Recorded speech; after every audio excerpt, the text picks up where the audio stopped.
প্রিয় ভাই বন্ধুরা, এক কথায় আমি বুঝাতে চাচ্ছি, উরুস শব্দটা এসছে হাদিস শরীফ থেকে। এটার অনেকগুলো অর্থ। একটা অর্থ হলো ফুল সজ্জা, বাসর ঘর। আরেকটা অর্থ হলো আশেক ও মাশুকের মিলন। আশেক ও মাশুকের মিলন মানে হলো মহান আল্লাহ তাআলার সাথে ইন্তেকালের মাধ্যমে আল্লাহ তাআলার ওলির যে মিলন হয়, এই মিলনটাকে আরবের ভাষায় বলা হয় আরস বা আরুস। এই আরুস থেকে আসতে হলো উরুস। আশেক হলো আল্লাহর ওলি, মাশুক হলো আল্লাহ। আশেক আর মাশুকের মিলন হয়েছে ইন্তেকালের মাধ্যমে। এই ইন্তেকালের মাধ্যমে আশেক মাশুকের মিলনকে মিন করার জন্যই মূলত উরুস শব্দটা এসেছে। মনে রাখবেন, অনেক মানুষ উরুস শব্দের অর্থ উল্লেখ করতে গিয়ে এক লাফে উনি বাসর ঘরের অর্থ নিয়ে নেন। যার ভিতরে যা ফাল দিয়ে উঠে তা। আপনার দৃষ্টিভঙ্গি অবশ্যই স্থান কাল পাত্র ভেদে প্রয়োগ করতে হবে। প্রতিটি শব্দেরই একাধিক অর্থ থাকে, তো প্রত্যেকটা অর্থ স্থান কাল পাত্র ভেদে সেগুলি প্রয়োগ হয়। উরুস শব্দের অর্থ অবশ্যই বাসর ঘর রয়েছে, ফুলসজ্জা রয়েছে, কিন্তু আপনাকে এটাও জানতে হবে উরুস শব্দের অর্থ আশেক ও মাশুকের মিলন। এমনকি আপনারা যদি আরবি বাংলার ডিকশনারি দেখেন, তাহলে দেখবেন উরুস শব্দের আরেকটা অর্থ হলো, যেটা যারা ধর্মীয় সন্ন্যাসী, মানে ইংলিশে লিখেছে ফেস্টিভ্যাল অফ সেন্ট, যারা ধর্মীয় গুরু, বুজুর্গ, বড় আলেম, তাদের মৃত্যুকে কেন্দ্র করে যে অনুষ্ঠান আয়োজন করা হয় সেটাকে উরুস বলে। তো একটা শব্দের কতগুলি অর্থ বের হয়ে এসছে। তো এই সবগুলি অর্থের মধ্যে আমরা যারা উরুস মানি, উরুস পালন করি, আমাদের দৃষ্টিভঙ্গি হলো আল্লাহর ওলি আল্লাহ তাআলার সাথে ইন্তেকালের মাধ্যমে মিলিত হয়েছেন। এই মিলনটাকে বোঝানোর জন্য আমরা উরুস শব্দটা ব্যবহার করি। এই উরুসটা শুধুমাত্র যে চট্টগ্রামই হয় তা নয়। এই উরুস আপনারা তালাশ করে দেখবেন, খাজা গরিবে নওয়াজ মঈনুদ্দিন চিশতি রহমাতুল্লাহ আলাইহির দরবারে হয়। এই উরুস হাজার বছরের মুজাদ্দিদ শেখ আহমদ সেরহিন্দি রহমাতুল্লাহ আলাইহির দরবারে পাঞ্জাবে হয়। এই উরুস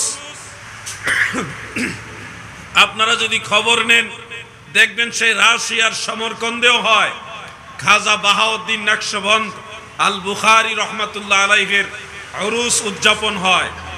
তাম পৃথিবীতে অসংখ্য আল্লাহর ওলিদের দরবারে দরবারে এই শত শত বছর নয়, প্রায় হাজার বছরের অধিক সময় যাবৎ উরুস উদযাপিত হয়ে আসছে, যেটার পক্ষে দেওবন্দের আলেমরাও পক্ষে কথা বলেছেন।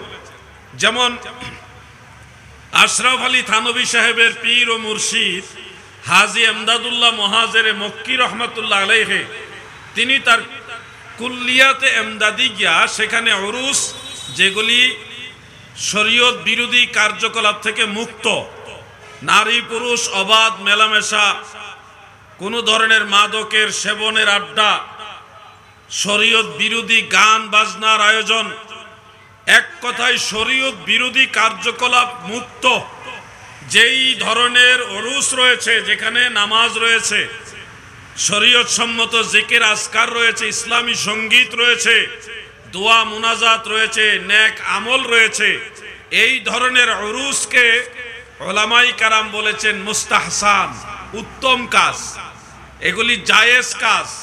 যদি আপনার নিয়তের মধ্যে কোনো ধরনের কালিমা না থাকে, তাহলে এই ধরনের উরুস পালন করা মুবাহ, এবং এই মুবাহটা উত্তম নিয়তের কারণে মুস্তাহাবে পরিণত হয়। এই মূল নীতিটা এসছে মূলত সহিহ মুসলিমের সেই হাদিস থেকে। দয়াল নবীজি বলেছেন, মান সান্না ফিল ইসলামে সুন্নাতান হাসানা কানা লাহু আজরুন। যারা ইসলামে ভালো কোনো রেওয়াজ প্রচলন করে, তাদের জন্য রয়েছে উত্তম প্রতিদান। উরুস এই জিনিসটা হলো উত্তম একটা রেওয়াজ, যার দরুন আপনার নেক নিয়তের বদলতে এবং নেক আমলের বদলতে আপনার এটার মধ্যে সওয়াব রয়েছে। আপনি যদি আমাকে প্রশ্ন করেন জিহাদি ভাই, নবী করিম সাল্লাল্লাহু আলাইহি ওয়াসাল্লাম এবং সাহাবাই কারামের যুগে উরুস মাহফিল ছিল কিনা, এই প্রশ্ন করলে আমি বলবো এটা ছিল না বিদায় মুস্তাহসান। যদি নবীজির জামানায় এটা থাকতো তাহলে এটা হয়ে যেত সুন্নত। এখন যদি বলেন নবীজির জামানায় যে উরুস ছিল না সেটা আমরা কেন করব, এই এক প্রশ্নে আপনি নিজেও বিপদে পড়বেন। কেন পড়বেন? আপনি তালাশ করে দেখবেন বর্তমানে তাফসীরুল কোরআন মাহফিল হয় কিনা বলেন, ওয়াজ মাহফিল হয় কিনা, এটাও তো একটা মাহফিল।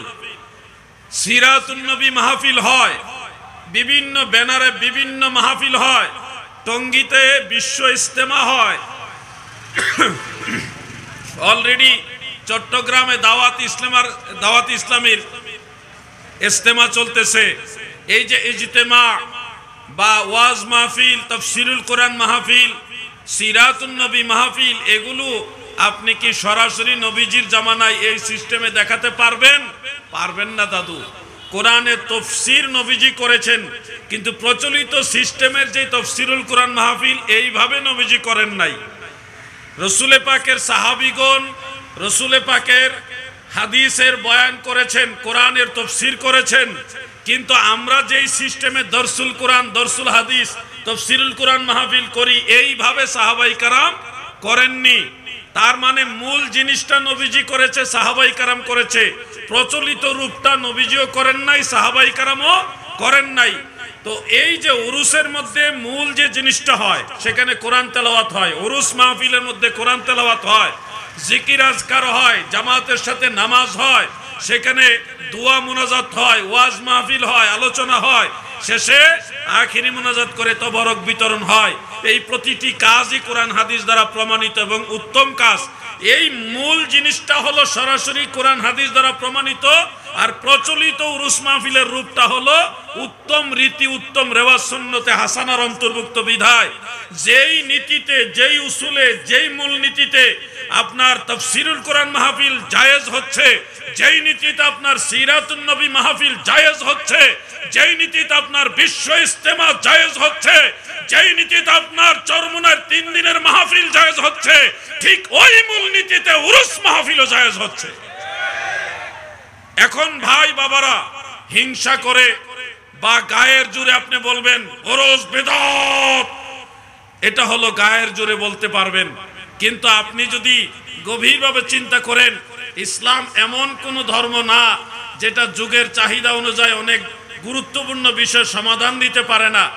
আপনি যদি দলিল খুঁজেন যে আমরা যে, খুব মনোযোগ দিয়ে কথাটা শুনবেন, আমরা যে এই সিস্টেমে ওয়াজ মাহফিল করি, সব ঘরানার আলেমরাই করে, এই সিস্টেমে সাহাবাই কারাম ওয়াজ মাহফিল করছে কিনা দলিল খুঁজলে এই সিস্টেমের দলিল পাবেন না, কিন্তু ওয়াজের দলিল পাবেন।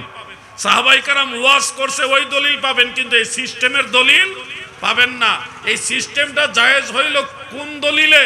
ওই দলিলে মান সান্না ফিল ইসলামে সুন্নাতান হাসানা কানা লাহু আজরুন, ইসলামে যারা উত্তম রীতি, উত্তম রেওয়াজ আবিষ্কার করেছে তাদের জন্য রয়েছে উত্তম প্রতিদান।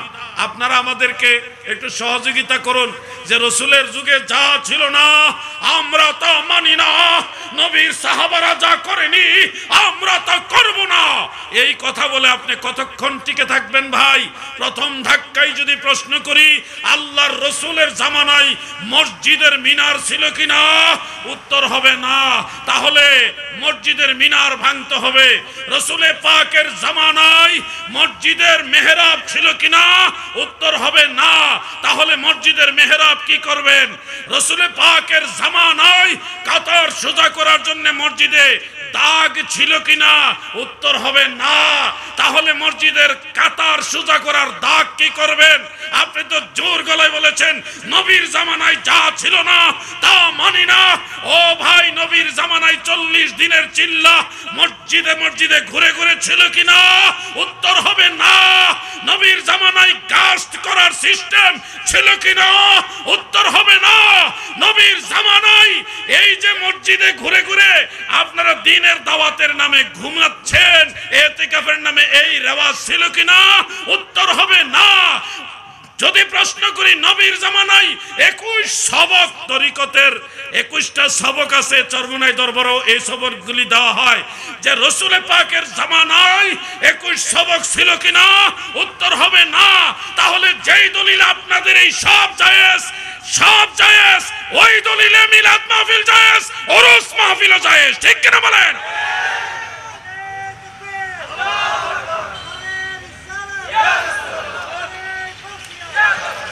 প্রিয় ভাই আমার, মূলনীতি উসুল জানতে হবে। বাড়াবাড়ি কাম্য নয়। যে যতটুকু পারেন নেক আমল করেন, আল্লাহ তাআলা রাজি খুশি হোক, এটাই আমরা চাই। এখানে একটা জিনিস দেখলাম, শাহ সুফি সৈয়দ মনিরুল্লাহ রহমতুল্লাহ আলাইহি, তিনার মাজার শরীফটা হলো রাস্তার মোটামুটি মিডলে। এই দৃশ্যটা দেখে আমার মনে পড়লো, জর্ডানে হজরতে আবু দারদা রাদিয়াল্লাহু আনহুর মাজার আছে। তেনার মাজার শরীফটাও রাস্তার মাঝখানে, তাও এটা এমন রাস্তা যে রাস্তায় ট্রেনের লাইনও আছে, আবার বাসের লাইনও আছে। এই ট্রেন এবং বাস দুই রাস্তায় দুই পাশ দিকে এইভাবে ঘুরিয়ে নিয়ে তারপরেও হজরত আবু দারদা রাদিয়াল্লাহু আনহুর মাজার শরীফকে মাঝখানে ঠিক রেখেছে। আরব বিশ্বের অন্যতম গুরুত্বপূর্ণ একটা রাষ্ট্র হলো জর্ডান। সেই জর্ডানে রাস্তার মাঝখানে মাজার আছে এবং সেই মাজারকে তারা রাষ্ট্রীয় যত্নে সেটা খেয়াল করছে। আমরা সেই মাজার জিয়ারত করে আসছি। মিশরের কারি সাহেবদের তেলাওয়াতে তো সুন্দর কেন, এই রহস্যটা উদ্ঘাটন করলাম এবার, যে কেন সারা পৃথিবীর সব কারি সাহেবদের চেয়ে মিশরের কারি সাহেবদের তেলাওয়াতে তো সুন্দর। হাকিকত খুঁজে দেখি, মিশরে দয়াল নবীজির দুইজন কারি সাহাবী এসেছিলেন। একজন হলো হযরতে উকবা বিন আমির রাদিয়াল্লাহু আনহু, আরেকজন হলো হযরতে আবু দারদা রাদিয়াল্লাহু তাআলা আনহু। ওনারা নবীজির সাহাবী এবং নবীজির জবান থেকে কোরআন শিখে কারিউল কোরআন হয়েছে, কোরআনের কারি ছিলেন। ওনাদের থেকে কোরআন শিখতে শিখতে এই 1400 বছর যাবত মিশরের মুসলমানরা পৃথিবীর সব রাষ্ট্রের চেয়ে সবচেয়ে বেশি সুন্দর তেলাওয়াতকারী হয়েছে দুই সাহাবীর বরকতে। মারহাবা বলেন। এই আল্লাহর ওলিদের বদলতে আমরা যারা আছি বাংলাদেশে, ভারতবর্ষে, আল্লাহর ওলিদের বদলতে আমরা ধর্মের যে মূল নির্যাস তাসির এটা পেয়েছি। আল্লাহ যেন ওলি আল্লাহদের পথে আমাদের কবুল করে, বলেন আমিন। আমি একটু দুরূদ শরীফ পড়ে একটা কথা বলবো, সেটা হলো ফিলিস্তিন গেছি, এটা নিয়ে বহু ধরনের কথা হচ্ছে। ইসরায়েল গেছি কেন, ইসরায়েল কেন গেলাম, আবার ফিলিস্তিন কেমনে গেলাম, হ্যাঁ, তারপরে বিভিন্ন ধরনের কথা। এটা আমি একটু বলার প্রয়োজন মনে করছি, যুবকদেরও এটা জানা দরকার, আমার মনে হয় জানা দরকার। এই জন্যে 2-3 মিনিট আমি কথাটা বলবো ইনশাআল্লাহ। আসুন এর আগে সবাই মিলে একটু দুরূদ শরীফ পড়ি। আল্লাহুম্মা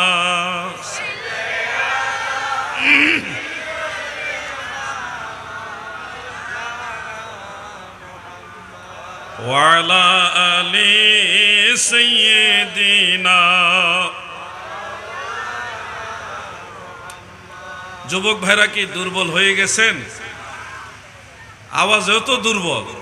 নবীজির দুরূদ শরীফের আওয়াজ আপনারা যদি আর একটু মহব্বতে দেন তাহলে বুঝবো আপনারা দুর্বল হননি। মহব্বতে আল্লাহুম্মা সাল্লি, মারহাবা,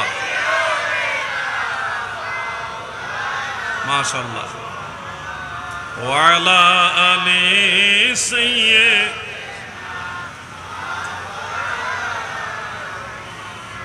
আমার দাদু ভাইরা গভীর মনোযোগ। সারা দেশের মানুষের মনের ভিতরে এই প্রশ্নটা ঘুরপাক খায়, টরে টক্কা বাজে। জেহাদি সাহেব মিশর থেকে তিনি কিভাবে ফিলিস্তিন গেলেন, এর মাঝে আমাদের নকশবন্দি সাহেবের মাধ্যমে ওনারা জানতে পারছে, একটা স্লিপ দেখছে যেখানে ইসরায়েলের স্টেটের কথা উল্লেখ আছে। এখন মানুষের মনে প্রশ্ন, আপনারা ফিলিস্তিন যাবেন তাহলে ইসরায়েল কেন? আমার ভাইদের এই বিষয়টা জানাও দরকার। ফিলিস্তিন একটা রাষ্ট্র, কিন্তু এই রাষ্ট্রটা ইসরায়েলি বাহিনী দখল করতে করতে করতে করতে চতুর্দিকে দখল করে ফেলেছে। এখন ফিলিস্তিনটা পড়ে গেছে একবারে মাঝখানে, চতুর্দিকে ইসরায়েল। আর ফিলিস্তিন এটা সারা বিশ্বের মুমিন মুসলমানদের একটা ধর্মীয় প্রাণ কেন্দ্র, এটা ধর্মীয় তীর্থস্থান। মসজিদুল আকসা সেই ফিলিস্তিনের ভিতরে, জেরুজালেমের ভিতরে পড়েছে।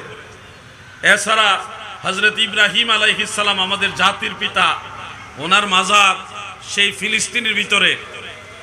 হজরত ঈসা আলাইহিস সালামের জন্মস্থান, হজরত মারিয়াম আলাইহিস সালামের জন্মস্থান, হজরত দাউদ আলাইহিস সালাম, হজরত সুলাইমান আলাইহিস সালাম, হজরত মুসা আলাইহিস সালাম, বহু নবী রাসূল, বহু সাহাবাই কারাম, ইসলামের অনেক গুরুত্বপূর্ণ জায়গা সেখানে অবস্থিত।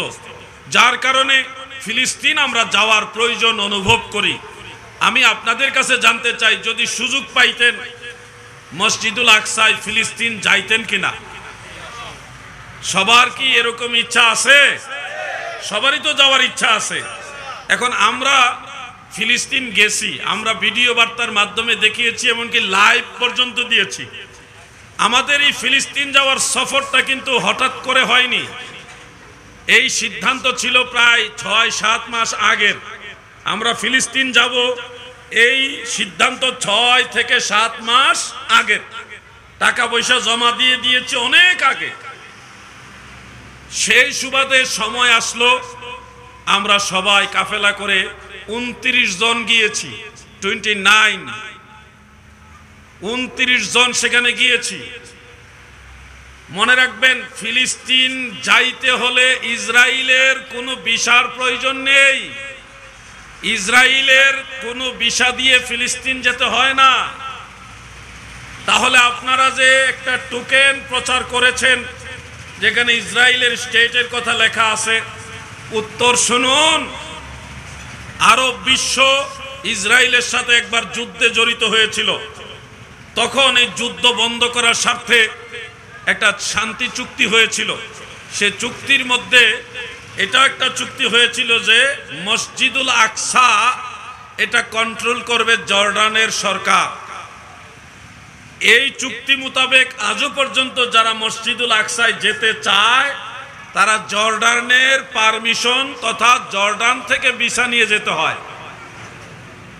আমরাও সেই ধারাবাহিকতায় জর্ডান থেকে মসজিদুল আকসায় যাওয়ার পারমিশন তথা ভিসা সেটা নিয়ে ওইখানে রওনা দিয়েছি আল আকসা মসজিদের উদ্দেশ্যে। এখন যেতে হলে আপনাকে অবশ্যই সেই ইসরায়েলের এরিয়া ক্রস করতে হবে, এছাড়া বিকল্প কোনো রাস্তা আপনার হাতে নাই। আপনি যদি বলেন আমি সৌদি আরব যাব কিন্তু ইন্ডিয়ার উপর দিয়ে যাব না, তাহলে এক ধরনের একটা কষ্টদায়ক বিষয়টা। সেই বঙ্গোপসাগর পার হইয়া তাও তো ইন্ডিয়ার সাগর পড়তেও পারে। আপনি যদি বলেন আমি সৌদি আরব যাব, ভারত পাকিস্তানের আকাশ ব্যবহার করব না, এটা এক ধরনের আমাদের জন্য অসম্ভব। ফিলিস্তিন যেতে হলে অবশ্যই আপনাকে ইসরায়েলের বর্ডার ক্রস করে যেতে হবে। এখন ইসরায়েল আমাদের কাগজপত্র চেক করেছে, আমাদের সব কাগজপত্র যখন ওকে বা সঠিক পেয়েছে, বৈধ পেয়েছে, তখন তার একটা টোকেন দিয়েছে। এটা কোনো ভিসা না, এটা একটা টোকেন যে আপনার সব কাগজপত্র ওকে আছে। এটা নিয়ে আমরা আল আকসা মসজিদে গেছি। এবং মনে রাখবেন ভাই বন্ধুরা, ফিলিস্তিনে কোনো আন্তর্জাতিক বিমানবন্দরও নাই যে আপনি বিমানে চলে যাবেন। ফিলিস্তিন ঢোকার জন্য আলাদা কোনো নৌপথ নাই যে আপনি জাহাজে চলে যাবেন। ওখানে যেতে হলে অবশ্যই আপনাকে বাই রোডে যেতে হবে, এবং বাই রোডে যাওয়ার পথে অবশ্যই আপনাকে ইসরায়েলের যে দখলের এরিয়াগুলি ক্রস করে যেতে হবে। সেক্ষেত্রে আপনার বৈধতা হবে, জর্ডান সরকার যদি আপনাকে অনুমতি দেয় তাহলে যেতে পারবেন। আমরা ওইভাবে গেছি। বিষয়টা কি ক্লিয়ার হয়েছেন? আমাদেরকে যারা বলছেন ইসরায়েল গেছেন কেন, তাদেরকে বলবেন হজ করছেন নি? জি। তো হজে গেছেন, ভারতের উপর দিয়ে গেছেন কেন? স্লোগান তো দেন দিল্লি না ঢাকা, ঢাকা ঢাকা। তো দিল্লি যেহেতু পছন্দ করেন না, হজে যাওয়ার সময় তো দিল্লি আর মুম্বাইয়ের উপর দিয়ে যাওয়া লাগে, কেন যান ওখানে ভারতের উপর দিয়া? এগুলি হলো এক শ্রেণীর মানুষ, সমালোচনার কোনো ক্লো পায় না। তো আর এমন এক টাইমে গেছি মিয়া ভাই কি একটা টাইম জানেন, যেই টাইমে তার একটা ভুয়া মসজিদের ভিডিও চিত্র প্রকাশ করছে যে আল আকসা মসজিদ ভেঙে ফেলছে। নিশ্চয়ই আপনাদের কাছে ভিডিওগুলি এসছে। একটা গ্রাফিক্স এআই প্রযুক্তি দিয়ে একটা গ্রাফিক্স তৈরি করেছে, ছবি, যেখানে দেখাচ্ছে মসজিদুল আকসা ভেঙে ফেলেছে। ভিডিও প্রচার করতেছে আল আকসা মসজিদ ভেঙে ফেলেছে। আল্লাহর কি দয়া, ওই এট এ টাইম আমরাও মসজিদুল আকসায়, আমরা তো আর তাদেরকে মিন করে ওখানে যাই নাই, আমাদের প্ল্যান আগের থেকেই 6-7 মাস আগের থেকে প্ল্যান, আমরা আল আকসা যাবো, মানে বেটে বলে মিলে গেছে আর কি। যেই সময় তারা ব্যবসা করবে, আল আকসা মসজিদ ভেঙে ফেলছে, তোমরা টাকা দাও, আমরা টাকা পাঠাবো, এই ব্যবসা যখন তারা রমরমা করবে, ঠিক এই টাইমে আল্লাহ তাআলার দয়ায় আমরা আল আকসা মসজিদে হাজির। এখন আমাদের আত্মীয় স্বজনরা আমাদের জিজ্ঞাসা করে, আপনারা কই গেলেন? মসজিদুল আকসা তো ভেঙে ফেলছে, আপনারা কই গেলেন? আমরা কই না ভাঙছে না। এখন একটা আমাদের আত্মীয় স্বজন, বন্ধু বান্ধব, ফ্রেন্ড সার্কেল যারা আছে তাদেরকে জানান দিলাম যে আল আকসা মসজিদ ভাঙে নাই, অক্ষত আছে, এটা নিরাপদ আছে, ভাঙে নাই। যুদ্ধ চলতেছে হলো রাফা এবং গাজায়, ওইখানে যুদ্ধ চলতেছে, আমাদের মেসেজটা ক্লিয়ার। এখন এই মেসেজ দেওয়ার কারণে ওই যে আল আকসা মসজিদ ভাঙ্গার ভিডিও এবং ছবি যারা প্রচার করছে, এই ব্যবসায়ীদের ব্যবসার মধ্যে ঠাড়া পড়ছে। কি পড়ছে? ঠাড়া পড়ছে। এই আমাদের বিরুদ্ধে লেগে গেছে, ভণ্ড আলাউদ্দিন জিহাদি, ভণ্ড নকশবন্দি, এই গালাগালি শুরু করছে। আরে আমরা কি মিথ্যা কথা বলছি? আমাদের সুন্নিদের মাঝে দুই একজন কয়, যদিও মসজিদুল আকসা ভাঙছে না, আপনাদের এটা বলার দরকার আছিল কি?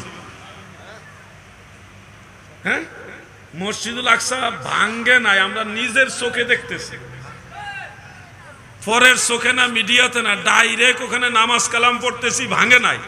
সারা বাংলাদেশ প্রচার করে ফেলছে মসজিদুল আকসা ভেঙে ফেলছে। এরপরও আমরা কেন বললাম যে ভাঙে নাই? এইটা হয়েছে আমাদের দোষ। এই দোষটা ঠিক আছে না? কি আজব বাঙালি, সত্য কথা বললো বিপদ। ওই সময় আমরা কেন বললাম যে মসজিদুল আকসা ভাঙে নাই, অক্ষত আছে, নিরাপদ আছে? এটা হয়েছে আমাদের দোষ। এই জন্য বলছি ভাই, মিথ্যার পক্ষে আমরা নাই, আমরা সত্যের পক্ষে আছি, বিদায় তো আমরা সুন্নি। যদি মিথ্যার পক্ষে থাকতাম তাহলে আমরা হয়তো ওয়াহাবি, ঠিক কিনা বলে? আল আকসা মসজিদের এই বিষয়টা বললাম, কি আজব জানেন, আমরা ভিডিও দিতেছি, মানে ভিডিও করে করে, এখানে তো আর আমাদের সিম নাই, ওখানে বাংলাদেশি পাসপোর্ট দিয়ে সিম উঠাইবার কোনো সিস্টেম নাই, দেয় না তারা। কারণ বাংলাদেশের সাথে এই ফিলিস্তিন আর ইসরায়েল, ফিলিস্তিনের তো রাষ্ট্রনীতি তেমন কিছুই নাই, ওখানে সিম তোলার কোনো সিস্টেম নাই, যার কারণে আমরা তো আর সরাসরি নেট পাইতেছি না। ওই হোটেলে গেলে সেখান থেকে আমাদের কি ওয়াইফাই আছে, ওখান থেকে আমরা কিছু ভিডিও দেশে পাঠাইতেছি যে আসলে ভাঙ্গে নাই, এই হলো মসজিদুল আকসা। এখন মানুষের দাবি, আপনারা মিথ্যা কথা বলতেছেন, আপনারা আল আকসাতে যান নাই, না যায়া বানায়া ভিডিও দিতেছে। শেষে কি করবো, আরেকজন লোকের ধরলাম, ভাই আপনার সিম আসেনি, হ্যাঁ আপনার আছে কিনা, কি ইন্টারনেট ডাটা আছে কিনা, ওই লোকের থেকে হটস্পট নিয়ে তারপরে লাইভ দিয়া বাঙালিরে বুঝাইছি যে না, আমরা সত্যি সত্যি আইছি। কোথায় যাব? দুঃখ। এই কথাটা বললাম আপনাদেরকে, এই কারণেই বললাম যে আমাদের সুন্নিদের ভিতরে অনেকের প্রশ্ন, যার কারণে বলা দরকার। আপনারা কি অসন্তুষ্ট হয়েছেন? এই বিষয়গুলি ক্লিয়ার না করলে অনেকে মনে করবে আসলেই তো গেছে কেন। আর আমি আলাউদ্দিন জিহাদি এমন একজন ব্যক্তি, আমি এই হারাম টাকা, হারাম খাবার, এগুলি থেকে বিরত থাকি। আল্লাহ আমাকে এতটা অসহায় বানান নাই যে হারাম খাইতে হবে। আপনাদের সারা বাংলাদেশ থেকে সামান্য কিছু কালেকশন, এবং কে কয় টাকা দিচ্ছেন, কোন নাম্বার থেকে কয় টাকা গেছে, এটা পর্যন্ত আমি ফেসবুকে প্রচার করছি। কয় লাখ লাখ টাকা, কোটি কোটি টাকা খেয়ে ফেলছে। আমাদের স্বভাব যে ফকিররে ভিক্ষা দেয় না 10 টাকা, সেও কিন্তু আপনাকে সুর বানাই দিবে। কে কয় টাকা দিছে সমস্ত ডকুমেন্টস আমার কাছে আছে, এবং কোন জায়গায় ফিলিস্তিনের কোন ব্যক্তিকে কত ডলার করে আমি দিয়ে আসছি, ওইটা আলাদা ভিডিও করে আনছি। আমি জানি তো একবারে টাকা দিতেছি, এটা আলাদা ভিডিও করে আনছি, যেন আমি হিসাবটা কেউ চ্যালেঞ্জ করলে তাকে বুঝাই দিতে পারি। আলাউদ্দিন জিহাদি ওই ত্রাণের টাকা চুরি করে দেখা বন্ধু হওয়া সত্ত্বেও তাকে আমি বাদ দিয়ে দিছি। চোরের সাথে আমার বন্ধুত্ব থাকতে পারে? আল্লাহ তাআলা আমাদের বুঝার তৌফিক দেন, আমিন। দুরূদ শরীফ পড়ুন। আল্লাহুম্মা সাল্লি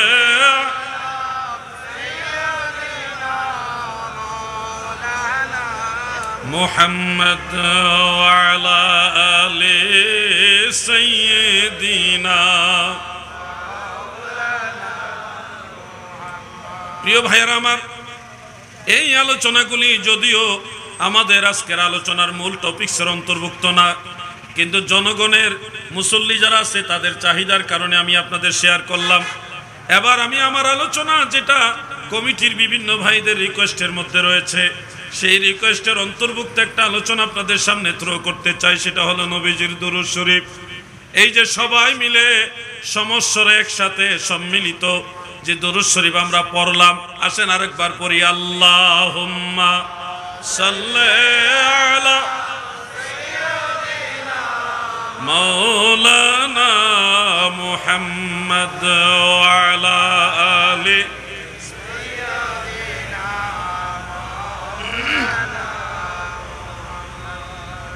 এই দুরূদ শরীফ আমরা সবাই মিলে পড়লাম। আমাদের অনেক ভাইয়েরা এই দুরূদ শরীফটা পছন্দ করেন না, এটাকে বিদআতি দুরূদ মনে করেন। এমনকি তিনারা বলে থাকেন এটা হাদিসের মধ্যে নাই, এটা মানুষের বানানো দুরূদ, এই দুরূদ পড়া যাবে না। এই কথাগুলি আমাদের উপরে এক ধরনের ট্যাগ দেওয়া হয়, জোর করে চাপিয়ে দেওয়া হয়। আমি আমার সেই ভাইদেরকে বলবো, দুরূদ শরীফ নিয়ে যারা বাড়াবাড়ি করেন, আল্লাহর ওয়াস্তে মনোযোগ দিয়ে শুনেন। এই যে দুরূদ শরীফ, এটা আল্লাহর হাবিবের শিক্ষা দেওয়া সহিহ হাদিস থেকে প্রমাণিত দুরূদ, এটা বেদাতি দুরূদ নয় গো, এটা মদিনাওয়ালার শিক্ষা দেওয়া দুরূদ। হয়তো আপনার জানা নেই, না জেনে অযথা একজন মানুষ তার মনের আনন্দে নবী পাকের মহব্বতে দুরূদ শরীফ পড়ছে, তার দুরূদ শরীফের উপর আপনি কটাক্ষ করে বলছেন এটা বিদআতি দুরূদ, মানুষের বানানো দুরূদ। আজকে শুনে রাখুন, এই দুরূদ শরীফটা সিহাসিতার অন্যতম কিতাব নাসাই শরীফের মধ্যে উল্লেখ আছে। নবী করিম রাসূল আকরাম সাল্লাল্লাহু আলাইহি ওয়া আলিহি ওয়া সাল্লাম এই দুরূদ শরীফ শিক্ষা দিয়েছেন। আল্লাহুম্মা সাল্লি আলা মুহাম্মদ ওয়া আলা আলি মুহাম্মদ। এই দুরূদ শরীফটা নবীজির শিক্ষা দেওয়া।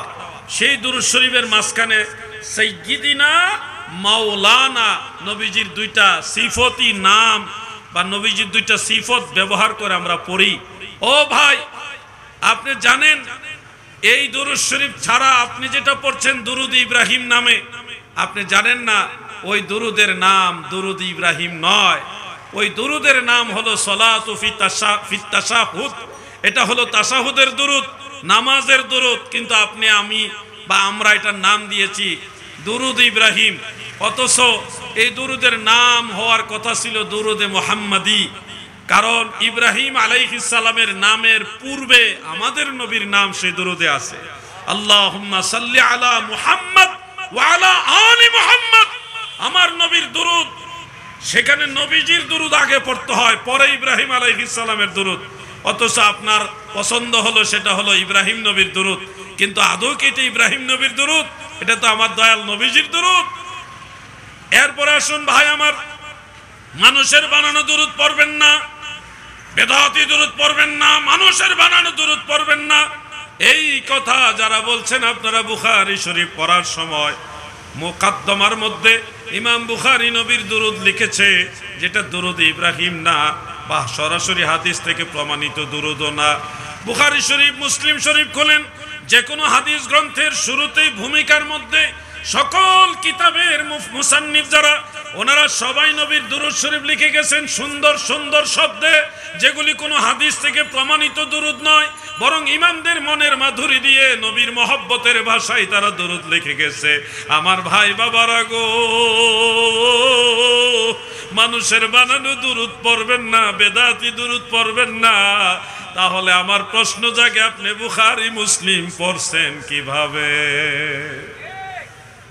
বুখারী মুসলিম যদি পড়েই থাকেন তাহলে তো মানুষের বানানো দুরূদ পড়ছেন, মানে ইমামদের বানানো দুরূদগুলি পড়ছেন। আর যদি কোন না আমি ওগুলি পড়ছি না, তাহলে ইমাম বুখারী, ইমাম মুসলিম ওনারা আপনার ফতোয়ায় বেদাতি, কারণ ওনারা দুরূদ ইব্রাহিম ছাড়া নিজেরা সুন্দর সুন্দর শব্দে দুরূদ শরীফ লিখে গেছেন। ভাইরা, ফতোয়া দেন, কিন্তু এমন ফতোয়া দিয়েন না যে নিজে হক থাকতে গিয়ে বাপদাদা 14 গোষ্ঠীর না হক বানায় দেন। দেওবন্দ থেকে শুরু করে হাটাজারি মাদ্রাসায় আপনি যান, আপনি আরবের উম্মুল কুরাতে, মদিনা ভার্সিটিতে যান, মিশরে আল আজহারে যান, বসরা ইউনিভার্সিটিতে যান, বাগদাদ ইউনিভার্সিটিতে যান, সারা ওয়ার্ল্ডে যত ইসলামিক ইউনিভার্সিটি রয়েছে সবগুলি প্রতিষ্ঠানের সকল স্কলাররা কত সুন্দর সুন্দর শব্দে দুরূদ লিখেছে, পড়ছে। সেগুলির দিকে যদি আপনি তাকান তাহলে দেখবেন আসলে আপনি হক না, সব ইমামরা হক, আপনিই মাঝখানে ফিতনাবাজ। এজন্য আমাদের বুঝে শুনে চলতে হবে। যে যেই দুরূদ শরীফ পারেন সেটাই পড়বেন, বাড়াবাড়ি করবেন না। সারসিনা শরীফে এক দুরূদ, আবার দেখেন চরমুনাইতে আরেক দুরূদ পড়ে, আবার দেখেন মাইজবান্ডার শরীফে আরেক দুরূদ পড়ে, আবার শ্রীকুট শরীফে আরেক দুরূদ শরীফ পড়ে। এরকম অসংখ্য পীর আউলিয়াদের দরবারে অনেক রকম দুরূদ পড়া হয়। এখন যদি বলেন এই দুরূদ ঠিক আর বাকি সব বেঠিক, তাহলে আপনার ফতোয়ায় দেখবেন আপনার বাপ দাদাই বেঠিক। আপনার বাপ দাদা যদি মুসলমান না হয় তাহলে আপনার ইমানের প্রশ্ন আসবে কিনা? নিজে ইমানদার হইতে যায় বাপ দাদারে কাফের মুশরিক বেঈমান বানায় দিতেছে, বেদাতি বানাইতেছে। আল্লাহ তাদেরকে বোঝার মতো জ্ঞান দান করুক, বলেন আমিন। সবাই বলেন আমিন। একটা দুরূদ শরীফ আপনাদের শিক্ষা দিতে চাই, যে দুরূদ শরীফটা নিয়মিত আমল করলে নিশ্চিত আল্লাহর রাসূলের শাফাআত পাবেন। আপনারা কি সেই দুরূদ শরীফটা শিখতে চান? যুবক ভাইরা বলেন শিখতে চান? সেই দুরূদ শরীফটা আমার সাথে বলুন, আল্লাহুম্মা আনজিলহু মাকআদাল মুকাররাবা ইনদাকা ইয়াউমাল কিয়ামা। একটু বড় মনে হচ্ছে না? আসলে এত বড় না, ছোট দুরূদ, একটা একটা শব্দে ভেঙে ভেঙে বলছি তো এইজন্য বড় মনে হচ্ছে। আরেকবার বলি, আল্লাহুম্মা আনজিলহু মাকআদাল মুকাররাবা, মাকআদাল মুকাররাবা, মাকআদাল মুকাররাবা ইনদাকা ইয়াউমাল কিয়ামা। একটু ট্রাই করেন, আমি এক লাইনে বলি, আপনারা শুনুন। আল্লাহুম্মা আনজিলহু মাকআদাল মুকাররাবা ইনদাকা ইয়াউমাল কিয়ামা। ছোট্ট একটা দুরূদ, যখন শিখে ফেলবেন দেখবেন এক লাইনও না, ছোট একটা দুরূদ। আল্লাহুম্মা আনজিলহু মাকআদাল মুকাররাবা ইনদাকা ইয়াউমাল কিয়ামা। এই দুরূদ শরীফটা যারা পড়বে, মিশকাত শরীফের মধ্যে উল্লেখ, আমার দয়াল নবী বলেন ওয়াজাবাত লাহু শাফাআতি, হাসর ময়দানে তাকে শাফাআত করা আমি রাসূলুল্লাহর জন্য ওয়াজিব, তাকে অবশ্যই জান্নাতে নিয়ে যাব। সুবহানাল্লাহ বলেন। এই দুরূদ শরীফটা নিজেরা পড়বেন, নিজেদের পরিবারের সদস্যা সবাইকে শিখাবেন। দুরূদ শরীফ পড়েন, অন্য কোন দুরূদ শরীফ জানা থাকলে সেটাও পড়বেন। যে দুরূদের বিরুদ্ধে ফতোয়া দেয় তাকে এড়িয়ে চলুন। সে আপনার আমলকে বাধাগ্রস্ত করতে চায়, সে আপনার আখিরাত ধ্বংস করতে চায়, সে আল্লাহর রাসূলের সাথে আপনার সম্পর্ক নষ্ট করতে চায়। এজন্য আপনারা সতর্ক থাকবেন। সুন্নি মুসলমান বেশি বেশি দুরূদ শরীফ পছন্দ করে কিনা? মাহফিলে বলেন, মজলিসে বলেন, সুযোগ পাইলে দুরূদ শরীফ পড়ে। আর বাতিলদের মজলিসে দেখবেন তারা যদি 10 লক্ষ মানুষ নিয়ে বড় সমাবেশ করে, মাহফিলের শুরু থেকে শেষ পর্যন্ত বিপদে পড়ে 2-1 দুরূদ শরীফ পড়ে, কিন্তু পুরা মাহফিলে আর দুরূদ শরীফ তাদের জবান দিয়ে বের হয়। তাহলে দুরূদ শরীফ যারা পড়তে চায় না তাদের সাথে নবীর সম্পর্ক ভালো না, যারা বেশি বেশি দুরূদ পড়ে তাদের সাথে নবীর সম্পর্ক ভালো? এই বিষয়গুলি আপনারা কমন সেন্স দিয়ে চিন্তা করবেন। আজকে মাওলানা রইসউদ্দিন সাহেব গাজীপুরে শহীদ হয়েছে, তার জন্য সারা বাংলার আবাল বৃদ্ধা বনিতা, শিশু কিশোর, নারী পুরুষ সকল মুমিন মুসলমানেরা কেন এত উত্তাল তরঙ্গের সাথে রাজপথে নেমে আন্দোলন করছে? মূল কারণ হলো মাওলানা রইসউদ্দিনের সাথে আল্লাহ রাসূলের সম্পর্ক। যারা নবীকে ভালোবাসে আমরাও তাকে ভালোবাসি, ঠিক কিনা বলেন?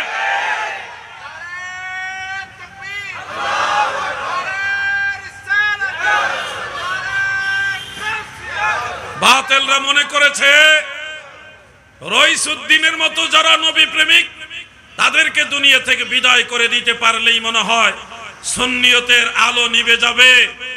নুরুল ইসলাম ফারুকীর মতো নবী প্রেমিকদেরকে যদি দুনিয়া থেকে বিদায় করে দেওয়া যায় হয়তো সুন্নিয়ত বন্ধ হয়ে যাবে, কিন্তু না, এক রইসুদ্দিন চলে গেছে, এক ফারুকী চলে গেছে, কিন্তু হাজার লক্ষ কোটি ফারুকী ঘরে ঘরে তৈরি হয়ে গেছে। ঠিক কিনা বলে? এইভাবে কোনো মতবাদকে দমন করা যায় না। মূল বিষয়টা হলো রইসুদ্দিন সাহেবের বিরুদ্ধে তাদের এত বড় ষড়যন্ত্রের মূল কারণটা সোশ্যাল মিডিয়ার বদলতে জানতে পারলাম। সেখানে তারাবি নামাজ নিয়ে গন্ডগোল। এক গ্রুপ বের হয়েছে যারা 8 রাকাত তারাবি পড়ে, 20 রাকাত তারাবি পড়ে। মাওলানা রইসুদ্দিন সাহেব হলো 20 রাকাত তারাবি পড়ছে, পড়া এবং ওলিয়া উলিয়া মানে। সে সুন্নি মতাদর্শী। আপনারা জানেন শানে সাহাবা একটা সংগঠন রয়েছে, সেখান থেকে এই কথাগুলি আমরা পেয়েছি। যারা সরাসরি সুন্নি সংগঠনের সাথে জড়িত না হলেও তারা নিরপেক্ষভাবে একটা প্রতিবেদন প্রকাশ করার চেষ্টা করেছে। সেখান থেকে জানতে পারছি মাওলানা রইসুদ্দিন সেই 26 তারিখের সুন্নি সমাবেশে ফিলিস্তিনের পক্ষে আসার কারণে এরা ক্ষিপ্ত হয়েছে।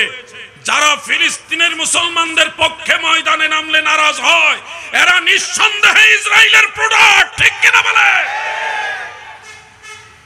সবচেয়ে দুঃখ এবং আক্ষেপের বিষয় হলো বাংলাদেশে এত বড় একটা প্রেক্ষাপট চেঞ্জ হয়েছে। 5ই আগস্টে একটা মানুষ মারা গেছে, তাকে মার্ডার করা হয়েছে, প্রকাশ্যে দিবালোকে তাকে হত্যা করা হয়েছে। এই মার্ডারের মামলা প্রশাসন নেয় না। এটা মানুষ মেরে ফেলেছে, সেই মানুষ মারা যাওয়ার পরে পুলিশ প্রশাসন মৃত ব্যক্তির বিরুদ্ধে তদন্ত করতেছে, অথচ সেই মার্ডারের মামলা নিচ্ছে না আসামিরা। সেই মার্ডার হওয়া লোকের বিরুদ্ধে অভিযোগ দিছে, এটা প্রশাসন নেয়, আসামিদের অভিযোগ নেয়। কিন্তু যে দুনিয়া ছেড়ে চলে গেল, যে শহীদ হয়ে গেল, তার পক্ষে মামলা নেয় না। আমরা প্রশাসনের প্রতি আর আস্থা রাখতে পারি? একদিন আপনি মারা যাবেন, আপনার কেউ মারা যাবে, আপনার সন্তান মারা যাবে। তখন যদি এইভাবেই কারো না কারো ইঙ্গিতে আপনার সন্তান, আপনার ভাই, আপনার প্রতিবেশী তার মার্ডারের মামলা না নেওয়া হয়, তাহলে এই দেশে আইন শৃঙ্খলা কি ঠিক থাকবে? আজকে ঢাকায় সুন্নি জামাতের বিশাল আন্দোলন হয়েছে, আগামীকালও হবে, লালদিঘি ময়দানে হবে, আজকে জমিয়তুল ফালাতে হয়েছে। যদি মাওলানা রইসুদ্দিন সাহেবের হত্যা মামলার তদন্ত না করা হয়, তার মামলা যদি প্রশাসন অ্যাকসেপ্ট না করে এবং আসামিদেরকে গ্রেফতার না করে, প্রয়োজনে বাংলাদেশে আরেকটা 5ই আগস্ট হবে। মনে রাখবেন, সুন্নি জনতা শান্তিপ্রিয়, বাঘের লেজ দিয়ে কান খোঁচাবেন না, সিংহকে ঘুম থেকে জাগাবেন না। যদি সুন্নি জনতা ময়দানে নামে, সুন্নি নবী প্রেমিকরা যদি ময়দানে নামে, তখন কিন্তু সামলাইতে পারবেন না। আমাদের এই বাংলাদেশে আমরা শান্তি এবং সম্প্রীতির সাথে সবাই মিলে বসবাস করতে চাই, কিন্তু আমাদের একটা ভাই প্রকাশ্যে দিবালোতে শহীদ হলো, তাকে মেরে ফেলা হলো, হত্যা করা হলো, তারপরেও সেই মার্ডারের মামলা প্রশাসন নেয় না। কতটা দুঃখজনক! এদেশে আইন শৃঙ্খলা কতটা অধপতন হয়েছে। একটা মানুষ মারা গেছে, সে মৃত ব্যক্তির মার্ডারের মামলা নেয় না প্রশাসন। এটা কতটা দুঃখজনক!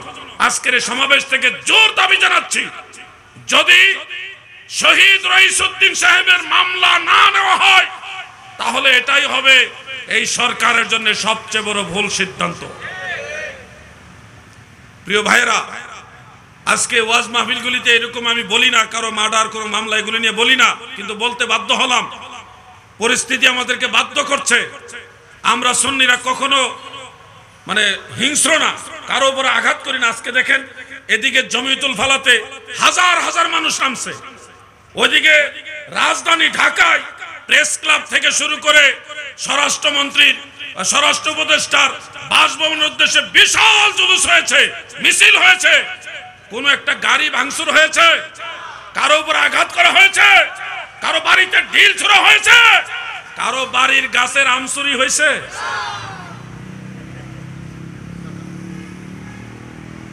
এরা যেখানে যায় ওখানে চুরি করে।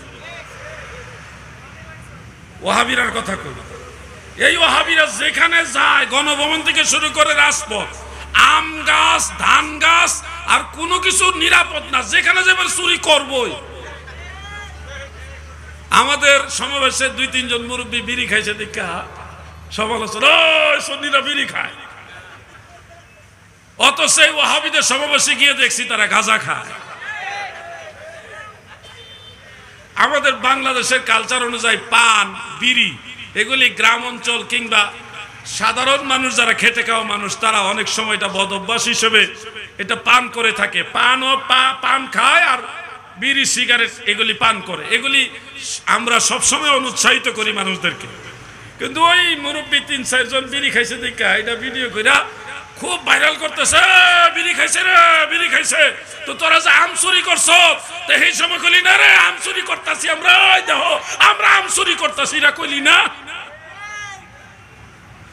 এগুলি হলো এক ধরনের লোক থাকে সবসময় পিছে লেগে থাকা। আমরা ওইটা চাই না। আমরা চাই 12 তারিখ যেমনি ভাবে ফিলিস্তিনে মুসলমানদের পক্ষে ইসরায়েলের বিরুদ্ধে সমাবেশ হয়েছে, 26 তারিখও ফিলিস্তিনের পক্ষে ইসরায়েলের বিরুদ্ধে সমাবেশ হয়েছে। বেশ কম হলো তারা নবীর নামে নারায়ে রিসালাতের স্লোগান দেয় নাই। আমরা নবীর উম্মত, নবীর সেনা, আমরা নারায়ে রিসালাতের স্লোগান দিয়েছি। ঠিক কিনা বলে?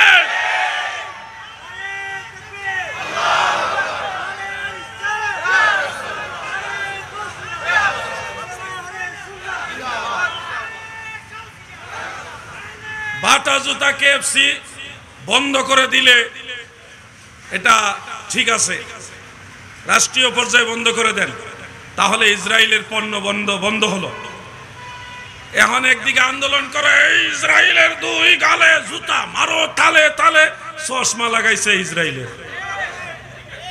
কি কথা বেঠিক? আবার কয় ইসরায়েলের কালো হাত ভেঙে দাও, গুড়িয়ে দাও, গিয়া গোপনে গোপনে ইসরায়েলের পণ্য খাইতেছে।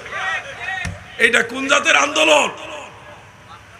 এই জন্য আমরা সুন্নি মুসলমান আপনাদেরকে স্পষ্ট বলি, ইসরায়েলকে শুধু মুখে মুখে বর্জন করলে হবে না, বাস্তবে আপনারা কি পেপসি, কোকা-কোলা বা ফান্টা, ইসরায়েলি পণ্য এগুলি বর্জন করবেন কিনা বলেন? সবাই বলেন বর্জন করবেন কিনা? ঘরের ভিতরে লাক্স সাবান, ডাব সাবান আছে,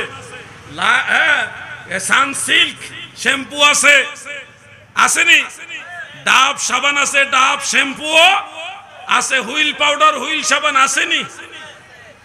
এখন ওয়াজ বিরুদ্ধে যাইতেছে মনে হয়। এতক্ষণ হুজুরে ঠিক আছিল, এখন আপনার ঘরে যা আছে সেটা আইতাছে। শুধুমাত্র মুখে মুখে বললে হবে না ইসরায়েলকে উড়িয়ে দাও। ইসরায়েলকে দমন করতে হলে আপনার পক্ষ থেকে লাক্স সাবান, ডাব সাবান বা ইউনিলিভারের যত পণ্য আছে সব বয়কট করতে হবে। তাহলে বুঝবো যে আপনি ইসরায়েলের বিরুদ্ধে। যেই জিনিসটা এমন একটা প্রোডাক্ট যেটার বিকল্প আর কোনোটা নাই, তখন আপনি উজরের কারণে মাযুর বশত আপনি সেটা নিতে পারেন, কিন্তু যেটা বিকল্প আছে সেটা আপনি ইসরায়েলি পণ্য নিবেন না। এই পরামর্শগুলি আমরা সব সময় দেই। একদিকে এক কথা, আরেকদিকে আরেক কথা, এটা সুন্নি জনতা সমর্থন করে না। প্রিয় ভাই আমার, আপনাদেরকে বলে যাচ্ছি, চট্টগ্রাম এটা এমনিতে মদিনাতুল আউলিয়া, ওলি আল্লাহর শহর। সারা বাংলাদেশে সবচেয়ে বেশি মেহমানদারি হয় চট্টগ্রামে, দ্বিতীয় স্থানে সিলেট। সিলেটের মানুষ শুনলে আবার রাগ করবো যে আমাদেরকে প্রথম স্থান বললো না কেন। আমি বলবো যে সিলেট থেকে চট্টগ্রাম, চট্টগ্রাম থেকে সিলেট, এই অঞ্চলটা পুরাটাই হলো সুন্নিয়ত বা ওলি আল্লাহদের অধ্যুষিত এরিয়া। আপনি এই চট্টগ্রাম থেকে সিলেট পর্যন্ত যতগুলি জেলা পাইবেন, প্রত্যেকটা জেলার মানুষ আপ্যায়ন প্রিয়, আতিথেয়তা প্রিয়, কারণ এই শিক্ষাটা পাইছে তারা আল্লাহর ওলিদের কাছ থেকে।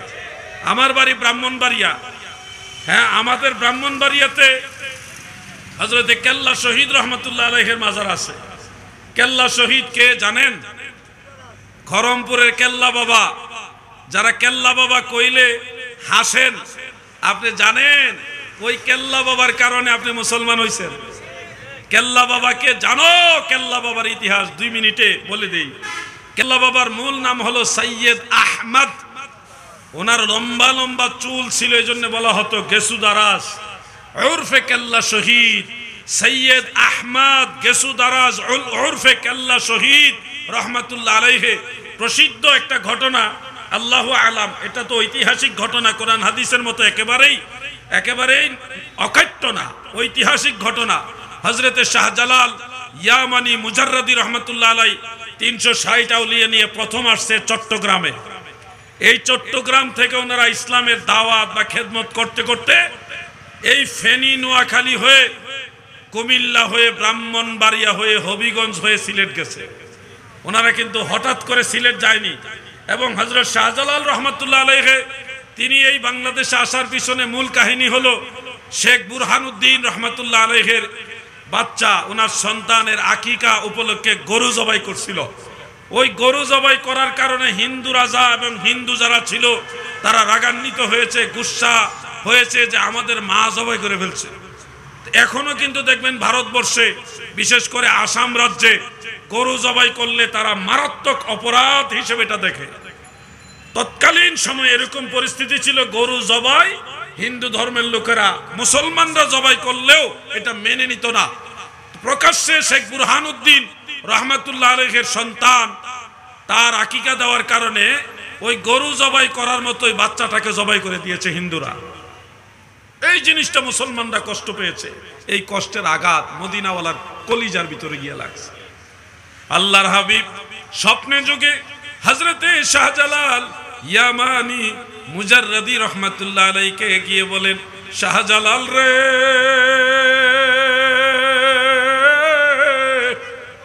ও ইয়ামানের শাহজালাল, আমি মদিনার কামলিওয়ালা নবী, তোমাকে আদেশ দিলাম তুমি পূর্ব দিকে যাও, তোমার হাতে কিছু মাটি দিলাম, এই মাটিগুলি নিয়ে রওনা দাও।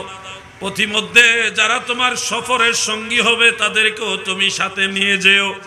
এই মাটির সাথে যে অঞ্চলের মাটির ঘ্রাণ এবং রং মিলে যাবে ওই অঞ্চলে গিয়ে তুমি ইসলামের দাওয়াত দাও। আমি রাহমাতুল লিল আলামিন নবী তোমাকে আদেশ দিলাম। সেই মাটি স্বপ্নে যুগে এসে নবীজি হযরত শাহজালালের হাতে দিলেন। ঘুম থেকে জাগ্রত হয়ে দেখে স্বপ্নের ভিতরে দেওয়া সেই মাটি বাস্তবে তিনার হাতে আছে। ওই মাটি নিয়ে হযরত শাহজালাল আর দেরি করেনি, সবার অনুমতি নিয়ে রওনা দিয়ে দিয়েছে। এই কাফেলা আস্তে আস্তে 360 জন হলো।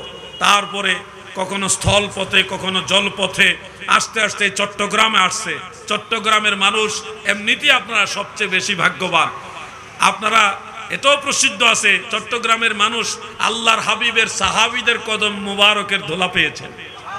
এই চিটাগের জমিনে আল্লাহর রসুলের সাহাবীদের কদমের ধুলা লেগেছে। হযরত সাদ ইবনে আবি ওয়াক্কাস রাদিয়াল্লাহু আনহু যখন চীন দেশে যায়, সে চীন দেশে যাওয়ার সময় তিনি এই চট্টগ্রামের বন্দরের মধ্যে এসেছিলেন। এই জন্য আপনারা দামি, কারণ সেই আগের থেকে আপনারা দামি। শাহজালাল রহমাতুল্লাহ আলাইহি সিলেট যাওয়ার আগে চট্টগ্রামে ঢুকেছে। এদিক দিকে যাইতে যাইতে যখন হবিগঞ্জ গেল, কোথায়? হবিগঞ্জে গেল। যাওয়ার পরে সেখানে একজন হিন্দু রাজা, তারা পথিমধ্যে বাধা হয়ে দাঁড়ালো, যুদ্ধ অস্ত্র শস্ত্র নিয়ে দাঁড়িয়ে গেল। হযরত শাহজালাল রহমাতুল্লাহ আলাইহি 360 আউলিয়া সহ তারাও তরবারি নিল। এখনো শাহজালাল রহমাতুল্লাহ তরবারি আছে হবিগঞ্জে। যারা দেখার সৌভাগ্য হয়েছে দেখেছেন, নাইলে অনলাইনে দেখে নেবেন, ইউটিউবে দেখা যায়। সেই তরবারি নিয়ে 360 আউলিয়া দাঁড়িয়ে গেলেন। আল্লাহর ওলিদের কাছে ইসলামের শত্রুরা আর কতক্ষণ টিকবে? কোনো পাওয়ার নাই আল্লাহর ওলিদের ঠেকাইবার। এই জন্য বলছি, শহীদ রইসুদ্দিনের ব্যাপারে যদি আল্লাহর ওলিদের রূহানি সন্তানদের বিরুদ্ধে কেউ দাঁড়ায়, প্রয়োজনে শাহজালালের তরবারি নিয়ে আবার দাঁড়ানো হবে। প্রিয় ভাই বন্ধুরা, 360 আউলিয়ার সাথে যখন তারা যুদ্ধ করে পারে না, কারা? হিন্দুরা। তখন তারা একটা বুদ্ধি করলো যে তাদের মধ্যে ধর্মীয় মনীষী যারা খুব জ্ঞানী, অভিজ্ঞ, বিজ্ঞ, পণ্ডিত, তাদেরকে নিয়ে বসলো যে কি করা যায়। তখন তারা বলল, মুসলমানদের ইমানি শক্তি যদি দুর্বল করতে না পারেন তাহলে কোনোদিনও মুসলমানদের হারাতে পারবেন না। তো কি করা যায়? যে মুসলমানদেরকে ইমানি শক্তি দুর্বল করতে হবে। কিভাবে করা যায়? যে প্রায় উলঙ্গ বা অর্ধউলঙ্গ নারীদেরকে তাদের সামনে নামিয়ে দেন, নারীর লোভ দেখান। তখন প্রায় উলঙ্গ বা অর্ধউলঙ্গ নারীদেরকে সামনে নামিয়ে দিল যুদ্ধের ময়দানে আল্লাহর ওলিদের সামনে। নামায় দেওয়ার পরে আল্লাহর ওলিরা সামনের দিকে না তাকাতে পেরে পিছন দিকে চেহারা ঘুরিয়ে ফেললেন। এখন যদি সামনে তাকাতেই না পারে তাহলে যুদ্ধ করবে কিভাবে? সবকিছু কেমন যেন স্তব্ধ হয়ে গেল, যুদ্ধ থেমে গেল। ওই কেল্লা বাবা, শোনো কেল্লা বাবার ইতিহাস। কেল্লা বাবার নাম শুনলে তুমি মুস্কি মুস্কি হাসো। কেল্লা বাবা, এত বাবা কেন? শোনো কেল্লা বাবা কে? সেই সৈয়দ আহমদ গেসুদারাস ওরফে কেল্লা শহীদ রহমতুল্লাহ আলাই শাহজালালের সামনে গিয়ে বলেন, হুজুর আপনি অনুমতি দেন আমি রাস্তা ক্লিয়ার করে দেই। কিভাবে করবে? নারীদের দিকে তাকালে চোখের জিনা হবে, তুমি গুনাহগার হয়ে যাবে, ইমানি বল কমে যাবে। সেই কেল্লা বাবা তখন বললেন, হুজুর আমি তাদের দিকে তাকাবো না, আপনি হুকুম দেন আমি রাস্তা ক্লিয়ার করে দেই। কিভাবে করবে? হুজুর আপনি শুধু হুকুম দেন, আমি তাদের দিকে তাকাবো না। ঠিক আছে, যদি না তাকিয়ে গুনার সাথে জড়িত না হয়ে তুমি রাস্তা ক্লিয়ার করতে পারো, আমি হুকুম দিলাম তুমি রাস্তা ক্লিয়ার করো। তখন বাবা কেল্লা শহীদ রহমাতুল্লাহ আলাই, এখানে ঐতিহাসিক ব্যাপার, ঘটনাটা কয়েকভাবেই আছে যে শত্রুর আঘাতে তখন প্রথমে তিনি নিজের গর্দানকে কেটে ফেলাইলেন, মানে আঘাত করছে পরে ওই গর্দান শরীর থেকে মাথাটা আলাদা হয়ে গেছেন। কোন কোন বই পুস্তকে এরকম আছে উনি নিজেই নিজের গর্দান কেটে ফেললেন। আল্লাহু আলাম, সঠিক জিনিসটা আল্লাহ পাক ভালো জানেন। আমরা ধরে নিলাম যে কোনো একটা। যখন শরীর থেকে মাথা পড়ে গেল তরবারির আঘাতে, তখন শরীরটা তো মাটিতে পড়ে যাওয়ার কথা, কিন্তু শরীর মাটিতে পড়ে না। তরবারিও হাতে আছে, ঢালও হাতে আছে। এই ঢাল নিয়ে তরবারি নিয়ে মাথা তো নিচে পড়ে গেছে, শুধু শরীর জিসম জাসাদ, এই শুধু শরীর ঢাল তলোয়ার নিয়ে সামনে আগাইতেছে, হাঁটতেছে আর আগাইতেছে। যখন মহিলারা দেখলো মাথা নাই গো, এই মাথা ছাড়া এক পুরুষ লোক আসতেছে তরবারি নিয়ে, মহিলারা দিছে দৌড়, দৌড়ে দিছে দৌড়, মহিলা ভাগছে। হিন্দু যারা যোদ্ধা ছিল তারাও এটা কি আইতেছে, এটা তো মাথা নাই, এই মাথা ছাড়া লোক আইতেছে, এই কি জানাইতেছে। ভয়ে অধিকাংশ যোদ্ধা, হিন্দু যারা যোদ্ধা তারাও ভাগছে।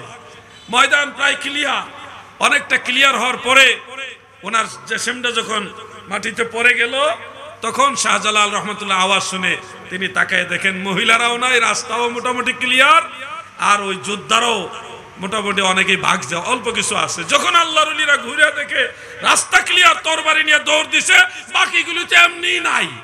এইভাবে আল্লাহর ওলিরা ইসলাম প্রচার করে গেছে এই ভারতবর্ষে, বাংলাদেশে। সেই কেল্লা শহীদের মাথা ফেলে দিয়েছিল খোয়াই নদীতে।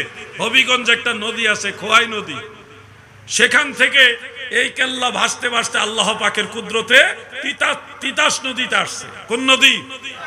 তিতাস নদী। আসতে আসতে ওই যে খরমপুর বলা হয়, খরমপুরের কেল্লা বাবা, ওই অঞ্চলের মধ্যে হিন্দু জেলে যারা মাছ ধরে, যারা ফিশারম্যান, তারা জাল নদীতে ফেলেছে মাছ ধরার জন্য, সেই জালের ভিতরে কেল্লা বাবার মাথা উঠছে। ওই মাথা শুধু আল্লাহ আল্লাহ আল্লাহ আল্লাহ এভাবে জিকির করতেছে উচ্চ স্বরে। হিন্দুরা ভয় পেয়ে গেল এবং ওই জাল থেকে মাথা নদীতে ফেলে দিল। দ্বিতীয় দিন আবার তারা মাছ ধরার জন্য জাল ফেলেছে, আবার সেই জালের ভিতরে মাথা উঠছে।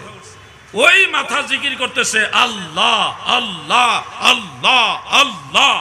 দ্বিতীয় দিনও তারা মাথাটা নদীর মধ্যে ফেলে দিয়েছে। তৃতীয় দিন আবার সেই জালের ভিতরে যখন মাথা উঠল এবং মাথা জিকির করতেছে, এখনো যদি কেল্লা বাবার মাজারের পাশে নীরবে চুপচাপ গভীর রাতে আপনি বসে থাকেন, যদি আপনি সেই ধরনের মোরাকাবা করেন, দেখবেন মাজারের ভিতর থেকে আল্লাহ আল্লাহ জিকির আওয়াজ শোনা যায়। আপনি ট্রাই করেন, শুনতে পাবেন। সেই মাথা যখন তৃতীয় দিনও জালের মধ্যে উঠলো, তখন লোকেরা কি করলো, ওই হিন্দু জেলে যারা, তারা মুসলমান খুঁজে বাইর করলো, তোমাদের ধর্মের একজন লোকের মাথা পাওয়া গেছে, তোমরা এদিকে আসো। এই হলো এই। তখন তারা দেখলো মাথাটা জীবিত, জিকির করতেছে। তখন তারা জানাজা পইরা ওই খরমপুরে যেখানে মাজার ওইখানে ওনাকে দাফন করছে। আজও পর্যন্ত শুধু মাথা, ওনার মাজার কিন্তু দুইটা, একটা মাজার হলো হবিগঞ্জে, আরেকটা হলো এখানে খরমপুরে, দুইটা মাজার। এবং আপনারা আরো আশ্চর্য হবেন, হযরত ইমাম হুসাইন রাদিয়াল্লাহু আনহুর মাজার দুইটা মাজারই আমি জিয়ারত করছি আলহামদুলিল্লাহ। ওনার শের মুবারকের মাজার হলো মিশরে, ইমাম হুসাইন রাদিয়াল্লাহু আনহুর মাজার দুইটা, এই মাথা মুবারকের মাজার হলো মিশর, আর জেসেম মুবারকের মাজার হলো কারবালার ময়দানে। আল্লাহ যদি বাঁচায় আগামী মাহে মুহররমে আবার কারবালাতে যাব ইনশাআল্লাহ, সেই প্রস্তুতি চলতেছে। আমরা একটা ছোট্ট কাফেলা যাব। ভাই বাবার আমার, ওলি আল্লাহদের সম্পর্কে বাজে মন্তব্য করবেন না, আল্লাহর ওলিদেরকে সম্মান করবেন, কারণ তাদের বদলতে আপনারা মুসলমান, আমরা মুসলমান। ওই যে বাংলাদেশের ইসলামী শিল্পী গোষ্ঠী যারা আছে তারা মাঝে মধ্যে একটা গজল গায়, আমিও মাঝে মধ্যে এক দুই লাইন বলি, যদি আপনারা মনের থেকে আনন্দ পান আমার সাথে বলেন, শাহজালালের বাংলাদেশ এই শাহপরানের, বলেন না, শাহজালালের বাংলাদেশ এই শাহপরানের, রহম করুন আল্লাহ, রহম করুন আল্লাহ। তোমার পথে শহীদ যারা, তোমার পথে শহীদ যারা, আমরা তাদের বংশধর, আমরা তাদের বংশধর, রহম করুন আল্লাহ, রহম। তাদের পথে তাদের মতে কবুল করুন আল্লাহ, কবুল করুন। প্রিয় ভাই আমার, ওলি আল্লাহ সম্পর্কে নেগেটিভ ধারণা নেবেন না। এই মাজার দেখলে অনেকেই অনেক ধরনের কথা বলেন, মাজার কেন, কবর বলি না কেন, মাজার বলি কেন? ভাই আমার, তুমি কবর বুঝো, মাজার বুঝো না। কারণ হলো তুমি এই বিষয়টা নিয়ে স্টাডি করো নাই, তুমি বোঝার চেষ্টা করো নাই। তুমি যদি দেখো ডানে বামে বহু মানুষের মাথায় পাগড়ি থাকে, সেই পাগড়িটা একটা কাপড় দিয়ে তৈরি করা হয়। যখন মানুষ ওই কাপড় মাথার মধ্যে নবীর তরিকা মোতাবেক এইভাবে পেঁচায়া দেয়, তখন ওই কাপড়ের নাম আর কাপড় থাকে না, এটা পাগড়ি হয়ে যায়। পাগড়ি যদিও মূলত কাপড়, কিন্তু এই কাপড় মাথায় নবীর তরিকায় বেঁধে দিলে হয়ে যায় পাগড়ি।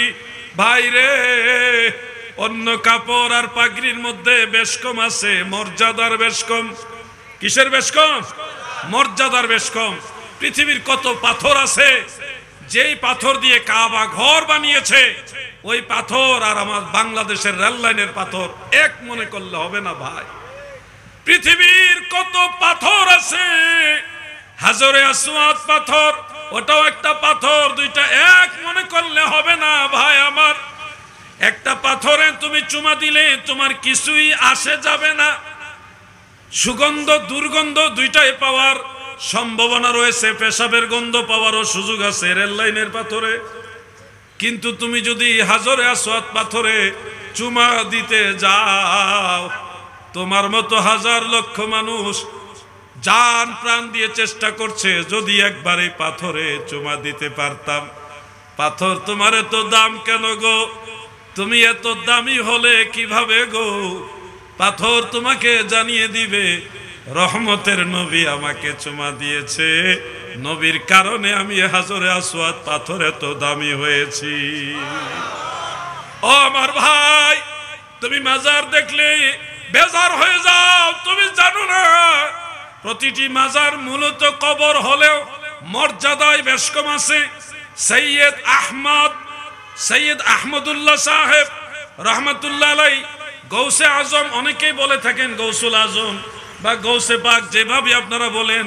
বড় পীর আব্দুল কাদের জিলানী, যিনি গৌসুল আজম, তিনারও কবর কিন্তু মর্যাদায় আপনার আমার কবরের চেয়ে এটা 1000 কোটি গুণ বেশি, বরং অতুলনীয় বলা চলে। এরকম মানুষগুলি যারা দামি মানুষ, তারা মারা গেলে তাদের কবরের কাছে মানুষ গিয়ে ভিড় করে, সেখানে দাঁড়ায়, সেখানে দাঁড়িয়ে দোয়া করে, তাদের উসিলা দিয়ে আল্লাহর কাছে মাপ চায়, বিভিন্নভাবে আল্লাহর কাছে প্রার্থনা করে। এই যে জিয়ারত, জিয়ারত মানে প্রতিনিয়ত মানুষেরা যে কবরের মধ্যে যায়, ইসালে সওয়াব করে, সেখানে দোয়া মুনাজাত করে, এই জিয়ারত যেই কবরকে মুসলমানেরা করে থাকে জিয়ারতের সম্মানে, সেটার নাম হয়ে যায় মাজার। জিয়ারতের সম্মানে, বলেন কিসের সম্মানে? জিয়ারতের সম্মানে। তুমি নজর করো ভাই, তোমার আশেপাশে অনেক কবরস্থান আছে, সেই যে লোকটা মারা গেছে, মারা যাওয়ার পর থেকে আজ পর্যন্ত কেউ তার কবরের কাছে গিয়ে একটু জিয়ারত করবে এরকম লোক নাই। এরকম কবর আসেনি, নাই মনে হয়। ঈদের সময় আপনারা যারা জিয়ারত করেন, ওই ঈদের সময় লক্ষ্য করে দেখবেন অনেক কবর আছে, ওই কবরস্থানে অনেক কবর আছে যাদের আওলাদরা এই ঈদের দিনেও তাদের জিয়ারত করতে আসে নাই। আছে কিনা ভাই? তুমি মরে গেলে তোমার কবরে হয়তো কেউ যাবে না, আওলাদ থাকবে, কিন্তু তোমার খবর নেওয়ার কেউ থাকবে না। কিন্তু তুমি দেখো 750 বছরের আগে, 750 বছরের আগে ওই আরবের ইয়ামান দেশ থেকে আসা একটা লোক, যে দুনিয়াতে জীবনে বিবাহই করে নাই, যার কোনো সন্তান ছেলে মেয়ে কেউ নাই, সেই শাহজালাল ইয়ামানি মুজাররাদি, উনি বিয়ে করেন নাই, এই কারণে ওনাকে বলা হয় মুজাররাদ, মানে একক ব্যক্তি, একলা একলা সারা জীবন কাটাইছে। হয়তো ভাববেন বিয়ে করা সুন্নত, এত বড় একটা গুরুত্বপূর্ণ সুন্নত উনি কেন আদায় করেননি? ও ভাই, তোমার দৃষ্টিভঙ্গি আর আল্লাহর ওলিদের বাস্তব চিত্র অনেক বেশ কম, তুমি জানো না। হযরতে শাহজালাল ইয়ামানি মুজাররাদি রহমাতুল্লাহ আলাইহি আল্লাহর হাবিবের আদেশ পেয়ে সেই রহমতের নবীর হাত মুবারকের মাটি নিয়ে সিলেট পর্যন্ত যাইতে যাইতে, ইসলামের দাওয়াত দিতে দিতে, সারাটা জীবন যুদ্ধ করতে করতে যখন সব এলাকায় ইসলামের দাওয়াত পৌঁছে দিল, মুসলমানের সংখ্যা যখন সব দিকে ছড়িয়ে গেল, তখন শাহজালাল ইয়ামানির মনে পড়েছে, আহারে আমি তো বিয়ে করি নাই। বিয়ের কথা স্মরণ পড়লো কখন? যখন আল্লাহর হাবিবের আদেশ, তুমি যাও ইসলাম প্রচার করো। এই দায়িত্ব পালন করার পরে ওনার বিবাহের কথা স্মরণ পড়েছে। তখন উনি প্রস্তুতি নিলেন যে আমি রসুলে পাকের সুন্নত বিবাহ, এটা আমি সম্পাদন করব। এই সিদ্ধান্ত নিলেন। নেওয়ার পরে তিনি আয়না সংগ্রহ করে তাকিয়ে দেখেন ওনার জীবনের প্রায় সবটুকুই শেষ, চুল দাড়ি ভ্রু পর্যন্ত পেকে গেছে, বয়সের ভারে উনি বৃদ্ধ হয়ে গেছে। অথচ একবারের জন্য ভাবে নাই যে আমার বিয়ে করা দরকার। তিনি ভাবছে আল্লাহর রাসূল বলছে কালেমার দাওয়াত পৌঁছে দিতে হবে। নবীর আদেশ মানতে গিয়ে ইয়ামান দেশ থেকে নবীর দেওয়া মাটি সেটা নিয়ে সিলেটের জমিনে চলে আসছে। সিলেট আইসা দেখে এই দেশের মাটির সাথে দয়াল নবীর হাত মুবারকের মাটি মিল আছে। নবীর আদেশ মানতে গিয়ে সারা জীবন পার করে দিয়েছে, বিবাহ করতে পারেননি। বৃদ্ধ বয়সে বিবাহের কথা মনে পড়েছে। চিন্তা করলে এখন তো আমার মৃত্যুর সময়, বয়স একেবারেই শেষ, এই সময় বিবাহ করাটাও একটা দৃষ্টিকটু হবে, মানুষ ভালোভাবে হয়তো সবাই নিবে না। ওই তিনি আর বিবাহ করলেন না। এর কয়েকদিন পরে তিনি ইন্তেকাল হয়ে গেছেন। তিনি দারুল বাকায় চলে গেছেন। এরপরের থেকে সেই 750 বছর, 750 বছরের আগের থেকে তিনি কোন আওলাদ রেখে যাননি, কোন স্ত্রী সন্তান সন্ততি নাই। কিন্তু আপনি দেখেন আজও পর্যন্ত হাজার লক্ষ কোটি মুমিন মুসলমান, সারা পৃথিবীর মুমিন মুসলমান, তারা সবাই হযরত শাহজালালের জিয়ারতে যায়। যায় কিনা বলেন? যায় কিনা বলেন? এই জিয়ারত করার কারণে তিনার কবর হয়ে গেছে মাজার। মাজার শব্দের অর্থ হলো জিয়ারতের স্থান, মাউদিউজ জিয়ারাহ। মাজার এটা ইসমে জরফ, জরফে মাকান, যার আরবি অর্থ হলো মাউদিউজ জিয়ারাহ, বাংলা অর্থ হলো জিয়ারতের স্থান। জিয়ারতের স্থান এটাকে বলা হয় মাজার। ও ভাই, সেই মাজারের নাম শুনলে তুমি কেমন কেমন করো? কেন ভাই? তুমি কি জানো তুমি তোমার সম্মানিত বাবা তোমার সম্মানিত দাদা, তোমার সম্মানিত দাদার আব্বা 14 পুরুষ মুসলমান হয়েছে সেই মাজারওয়ালাদের উসিলায়, ঠিক কিনা বলে? আজকে যারা মাজার জিয়ারত করলে আপনাকে বিদআতি বলে, মাজার পূজারি বলে, আপনি দেখবেন এরা হলো অরিজিনাল বিদআতি। তাদের আকীদার মধ্যে বিদআত, আমলও বিদআত। আপনারা খেয়াল করে দেখবেন, একটা কথা বললে বেজার হবেন না তো, সুন্নিরা একামত দিলে আগে আগে একামতের আগেই দাঁড়ায় না হাইয়া আলাস সালার সময় দাঁড়ায়? কেন দাঁড়ায়? সুন্নিদের জিজ্ঞাসা করবেন আপনারা হাইয়া আলাস সালার সময় দাঁড়ান কেন? তারা বলবে আমার দয়াল নবীজি এই সময় দাঁড়াইছে, আমরা নবীর অনুসরণ করি, নবী যেদিকে আমিও সেদিকে। আল্লাহর রসুলের অনুসরণ করার জন্য একামতের আগে দাঁড়াই না, নবীজি হাইয়া আলাস সালার সময় দাঁড়াইছেন এই জন্য ওই সময় আমরা দাঁড়াই। কিন্তু আপনি দেখবেন যারা মাজার বিরোধী, যারা পীর আউলিয়া বিরোধী, তারা একামত দেওয়ার আগেই বলে দাঁড়িয়ে কাতার সোজা করুন, মোবাইল ফোন বন্ধ করুন, বলে কিনা? এটা সরাসরি বিদআত। একামতের আগে দাঁড়ানোর কোন সিস্টেম, এটা সুন্নাহর আমলের বিপরীত আমল।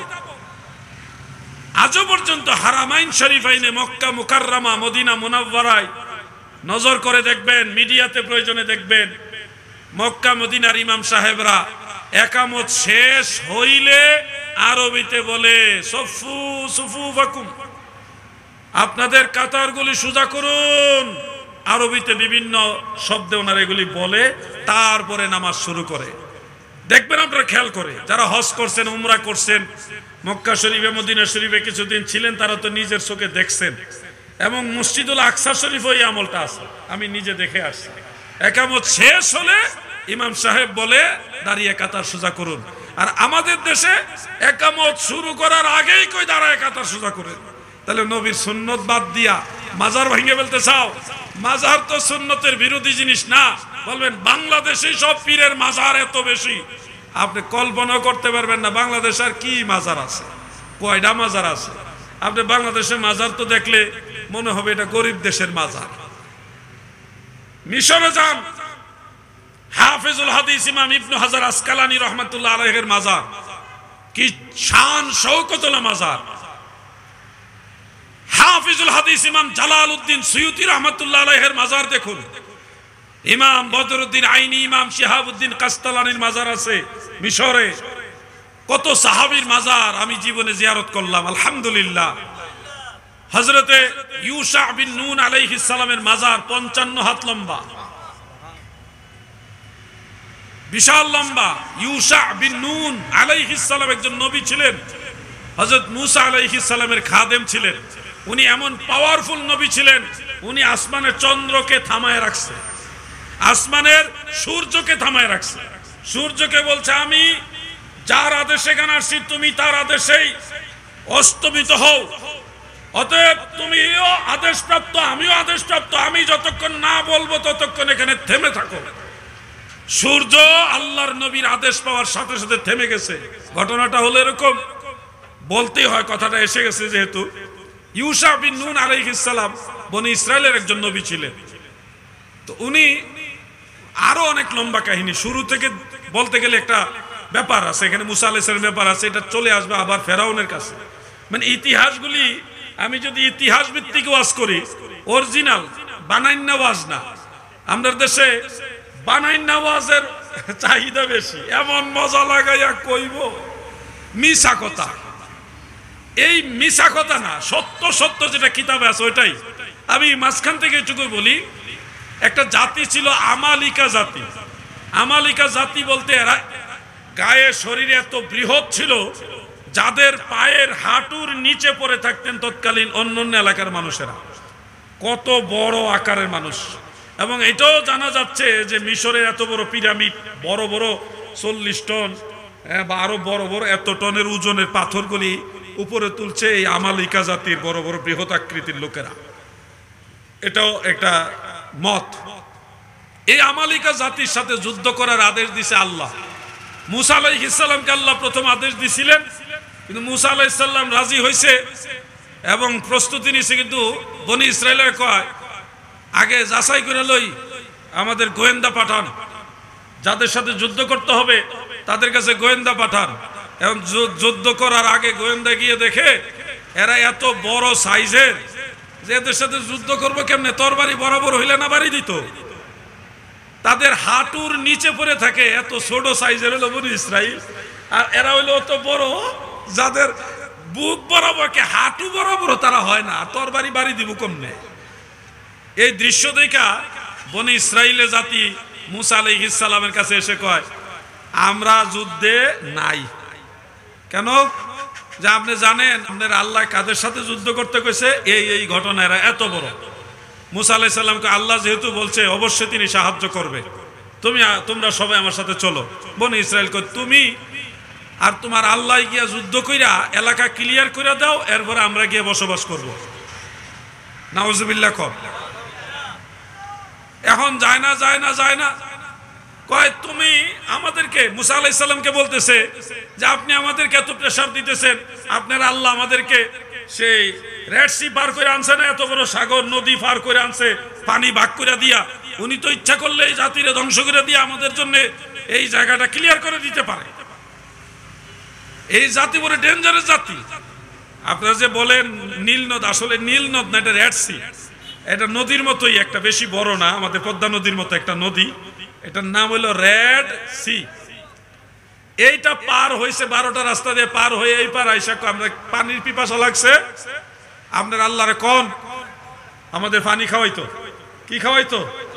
পানি খাওয়াইতো। এখন রেড সি বা সাগরের পানি তো লবণাক্ত, এটা পান করা যায় না। এখন আল্লাহ পার করছে, পানি খাওয়াইতে। আল্লাহ কয়, মুসা তোমার হাতের লাঠি দিয়ে এইভাবে আঘাত করছে। 12টা গোত্র 12টা জায়গায় এভাবে আঘাত করছে, এবং 12 জায়গায় অটোমেটিক মিষ্টি পানি, পাশেই কিন্তু সাগর, এখানে আঘাত করছে, এখান থেকে মিষ্টি পানি বের হইতেছে। আলহামদুলিল্লাহ আমি সেই কুয়াগুলি দেখে আসছি, এখনো সেই কুয়ার চিহ্ন আছে, এবং বুদ বুদ বুদ বুদ করে একটু পানি এখনো কোনো কুয়া থেকে উঠতেছে। আলহামদুলিল্লাহ বলে। এই পানি খাওয়ার পরে কিছু দূর সামনে গিয়ে আমরা খিদা লাগছে, আমরা এখন খাবো কি? আপনার আল্লাহর কথায়, আপনার কথায় তো আসলাম, এখন খাবো কি? ওই আল্লাহ তাআলা মান্না ওয়া সালওয়া দিলেন, জান্নাতি খাবার বা আসমানি খাবার দেওয়ার পরে এখন কিছুদিন খায়া কয় আমরা এক জাতের খাওয়ান ভালো লাগে না, নতুন খাবার দিই তখন যেগুলির মধ্যে একটু জাল টক আছে, জমিনের জাল টক পেঁয়াজ রসুনওয়ালা খাবার। তো আল্লাহ তাআলা কয় যেহেতু তারা জাল টক খাইতে যায় জমিনের খাবার, তাহলে জমিন আমি এটা উর্বর করে দিলাম, তাদেরকে বলো চাষবাস করে খাইতে। এই চাষবাস করে খাওয়া শুরু হইলো। এখন যে খাওয়া শুরু করছে, এখন হাঁটতেছে যাইতেছে, কিন্তু যেদিকে যায় রাস্তা নাই, গিয়ে দেখে বিশাল বড় পাহাড়, হাটে আর সামনে যার সরকারি খাওয়ান খাইতেছে, মানে আল্লাহর দেওয়া খাওয়ান খাইতেছে আর হাঁটতেছে, কিন্তু ওই এরিয়া থেকে আর বের হইতে পারতেছে না। এরিয়াটা এমন বড়, যেদিকে যায় সারা রাত হাঁটার পরে দেখে যে আনতে গেছে ওখানে আবার ঘুরে আইছে। এইভাবে ঘুরতেছে। কারণ কি? ওই যে আল্লাহ তাআলা বলছে যুদ্ধ করো, তারা বলছে তুমি আর তোমার আল্লাহ গিয়ে যুদ্ধ করে আমরা দেখি, রাস্তা জায়গা ক্লিয়ার হইলে আমরা গিয়ে বসবাস করব। এই কারণে আল্লাহ বেজার হয়ে তাদেরকে দুনিয়াতে জেল দিছে। কি দিছে? জেল। ওই জেলের ভিতরে পানিও খাওয়াইতেছে, খাবারও খাওয়াইতেছে। এই পৃথিবীতে জেলে গেলেও যে খাওয়ান দেওয়ান লাগবো, এই সিস্টেম কিন্তু শিখাইছে মুসা নবী। জেলে গেলে যে খাওয়ান দেওয়ান লাগে, পানিও খাওয়ান লাগে, এই সিস্টেম হয়েছে মুসা আলাইহিস সালামের জামানা থেকে। এর আগে এটা সিস্টেম আসিল না। জেল ওই এদিকে মরে যাজ্ঞা, খাওয়ান টাউন নাই। কিন্তু মুসা আলাইহিস সালামের যুগে আইসা খাওয়ান জারি হয়েছে জেলখানার ভিতরে। 40 বছর তারা এই জেলের মধ্যে বন্দী ছিল। এর মধ্যে মুসা আলাইহিস সালাম ইন্তেকাল হয়ে গেছেন। এরপরে দায়িত্ব পাইলেন হযরত ইউশা বিন নুন। তিনি বললেন নতুন প্রজন্ম আসছে, পুরান প্রজন্ম যারা আল্লাহর হুকুম ডাইরেক্ট অমান্য করছে তারা সব মরে গেছে। মরে তাদের ছেলে নাতিরা, মানে নতুন একটা প্রজন্ম আসছে। ইউশা বিন নুন বললেন দেখো, আল্লাহর আদেশ অমান্য করার কারণে আমাদের বাপ চাচা তারা সবাই তো ওই অমান্য অবস্থায় মারা গেল। তোমরাও যদি আল্লাহর আদেশ অমান্য করো, কিয়ামতের আগ পর্যন্ত সবাই তোমাদের বংশধর সহকারে এখানে জেল খেটে মরতে হবে। বরং তোমরা ইয়াং জেনারেশন, তরুণ প্রজন্ম আল্লাহর আদেশ মানো। আমি আল্লাহর নবী ইউশা বিন নুন তোমাদেরকে আহ্বান করছি, আমাকে অনুসরণ করো, যুদ্ধ করব। যুবকরা শুধু প্রশ্ন করছে, হুজুর ওগো আল্লাহর নবী ইউশা এত বিশাল আকৃতির মানুষ, আমরা তো তাদের হাঁটু পর্যন্ত হই না শরীরের গঠনে, আমরা তাদের সাথে কিভাবে যুদ্ধ করব? তাদের তরবারি ঠেকানোর শারীরিক সক্ষমতা আমাদের নাই। তখন ইউসা বিন নুন আল্লাহ তাআলাকে জিজ্ঞাসা করছে। নবীরা সরাসরি আল্লাহর সাথে কথা বলতে পারতেন, ডাইরেক্ট। জিবরিল আলাইহিস সালামের মাধ্যমে, অনেক সময় জিবরিল ছাড়াও পর্দার অন্তরাল থেকে আল্লাহ তাআলা কথা বলতেন। হে আল্লাহ, এত বড় বৃহৎ আকৃতির মানুষের সাথে আমরা বনি ইসরায়েলের লোকেরা ছোট ছোট মানুষ, ছোট ছোট বলতে আমরার মতো এত ছোট না, তারার বড়টা ওই ছোট, বুঝছেন নি বিষয়টা? বনি ইসরায়েলের জাতি ওই সময় যেরকম ছিল, ধরেন বুঝানো বলছে আমাদের ডাবল উঁচা, ওইটাই ধরেন ছোট। কার কাছে ছোট? আমালিকা জাতির কাছে ছোট। তাইলে আমরা কি? আমরা ছোটর ছোট। এই আদেশ যখন আল্লাহ তাআলা জিজ্ঞাসা করলেন যে আল্লাহ আমরা কিভাবে যুদ্ধ করব, আল্লাহ তাআলা বললেন তোমাদের দায়িত্ব হলো তাদের কাছে গিয়ে তরবারি দিয়ে তাদের পায়ের এই জায়গায় আঘাত করা, সম্ভব হলে তাদের ঘাড়ে আঘাত করা। ঘাড় মানে তারা যদি পইরা যায় তাদের ঘাড়ে আঘাত করবে তরবারি দিয়ে, বাকিটা আমার কাজ। এই আদেশ দেওয়ার পরে এখন আমালিকা জাতির সাথে ইউসা বিন নুন আলাইহিস সালাম এবং সব বনি ইসরাইলের মুমিন মুসলমানেরা যুদ্ধে রওনা দিলেন। যুদ্ধ চলতেছে, তারা আল্লাহ তাআলার নির্দেশনা মোতাবেক পায়ের নিচে আঘাত করতেছে। আঘাত করার সাথে সাথে তারা আল্লাহর দেওয়া অলৌকিক শক্তি, আল্লাহর কুদরতি পাওয়ারে পায়ে আঘাত করলেই পড়ে যায়, পড়ে গেলেই ঘাড়ে আঘাত করে, ঘাড়ে আঘাত করলেই জাহান্নামে। মানে এইভাবে চলতেছে। কিন্তু এরা সংখ্যায় এত বেশি যে যুদ্ধ, ওই দেশের নিয়ম হলো শনিবারে যুদ্ধ করা নিষেধ। শনিবারে যুদ্ধ করা কি নিষেধ। এখন যুদ্ধ চলতেছে শুক্রবারে। সূর্য শুক্রবারে মানে জুমার দিনে সূর্য যদি অস্ত চলে যায়, সাথে সাথে শনিবার চলে আসবে, আর শনিবার আসলেই যুদ্ধ বন্ধ করতে হবে, এটা বিধান। কিন্তু আইন যদিও মুসলমানেরা মানবে, কিন্তু আমালিকা জাতি তো আর শুক্রবার শনিবার বুঝবো না। এরা তো যুদ্ধ করলে মুসলমানরা যখন শনিবার উপলক্ষে যুদ্ধ বিরতি দিবে, বন্ধ করবে, কিন্তু আমালিকা তো থামবে না। এরা তো শনিবার পাইয়া মুসলমানরা যুদ্ধ করবে না, এই সুযোগ নিয়ে পাল্টা আক্রমণ করে মুসলমানদের শেষ করে দিবে। এই যখন বিকাল বেলা চলে আসলো, শুক্রবার বিকাল, কিছুক্ষণ পরেই সূর্য অস্ত চলে যাবে। ঠিক এই সময় ইউসা বিন নুন সূর্যের দিকে তাকিয়ে বলে, হে সূর্য, তুমি যার আদেশে আদিষ্ট, আমি তার আদেশে এখানে এসেছি, অতএব তুমি থামো যতক্ষণ না আমরা বিজয় না লাভ করব। এই কথা বলার পরে সূর্য থেমে গেল। হযরত ইউসা বিন নুন আলাইহিস সালাম সহ বনি ইসরাইলের মুমিন মুসলমান তারা যুদ্ধ করে আমালিকা জাতিকে টোটাল ধ্বংস করে যখন পতাকা উড়াইলো এবং বলল তুমি এখন অস্তমিত হও, তখন সূর্য অস্ত গেছে। সুবহানাল্লাহ। সেই ইউসা বিন নুন আলাইহিস সালামের কথা তরুণ প্রজন্ম শুনেছিল এবং তারা বিজয় লাভ করেছে। আমি এই ঘটনা দিয়ে আমাদের তরুণ প্রজন্মকে একটা বিষয়ে আহ্বান করতে চাই। যুদ্ধ কখনো গায়ের জোরে হয় না, যুদ্ধের বিজয় কখনো গায়ের জোরে, অস্ত্রের জোরে হয় না। যুদ্ধের বিজয় আসে আল্লাহর সাহায্যে, আল্লাহর দয়ায়, ঈমানি জজবায়।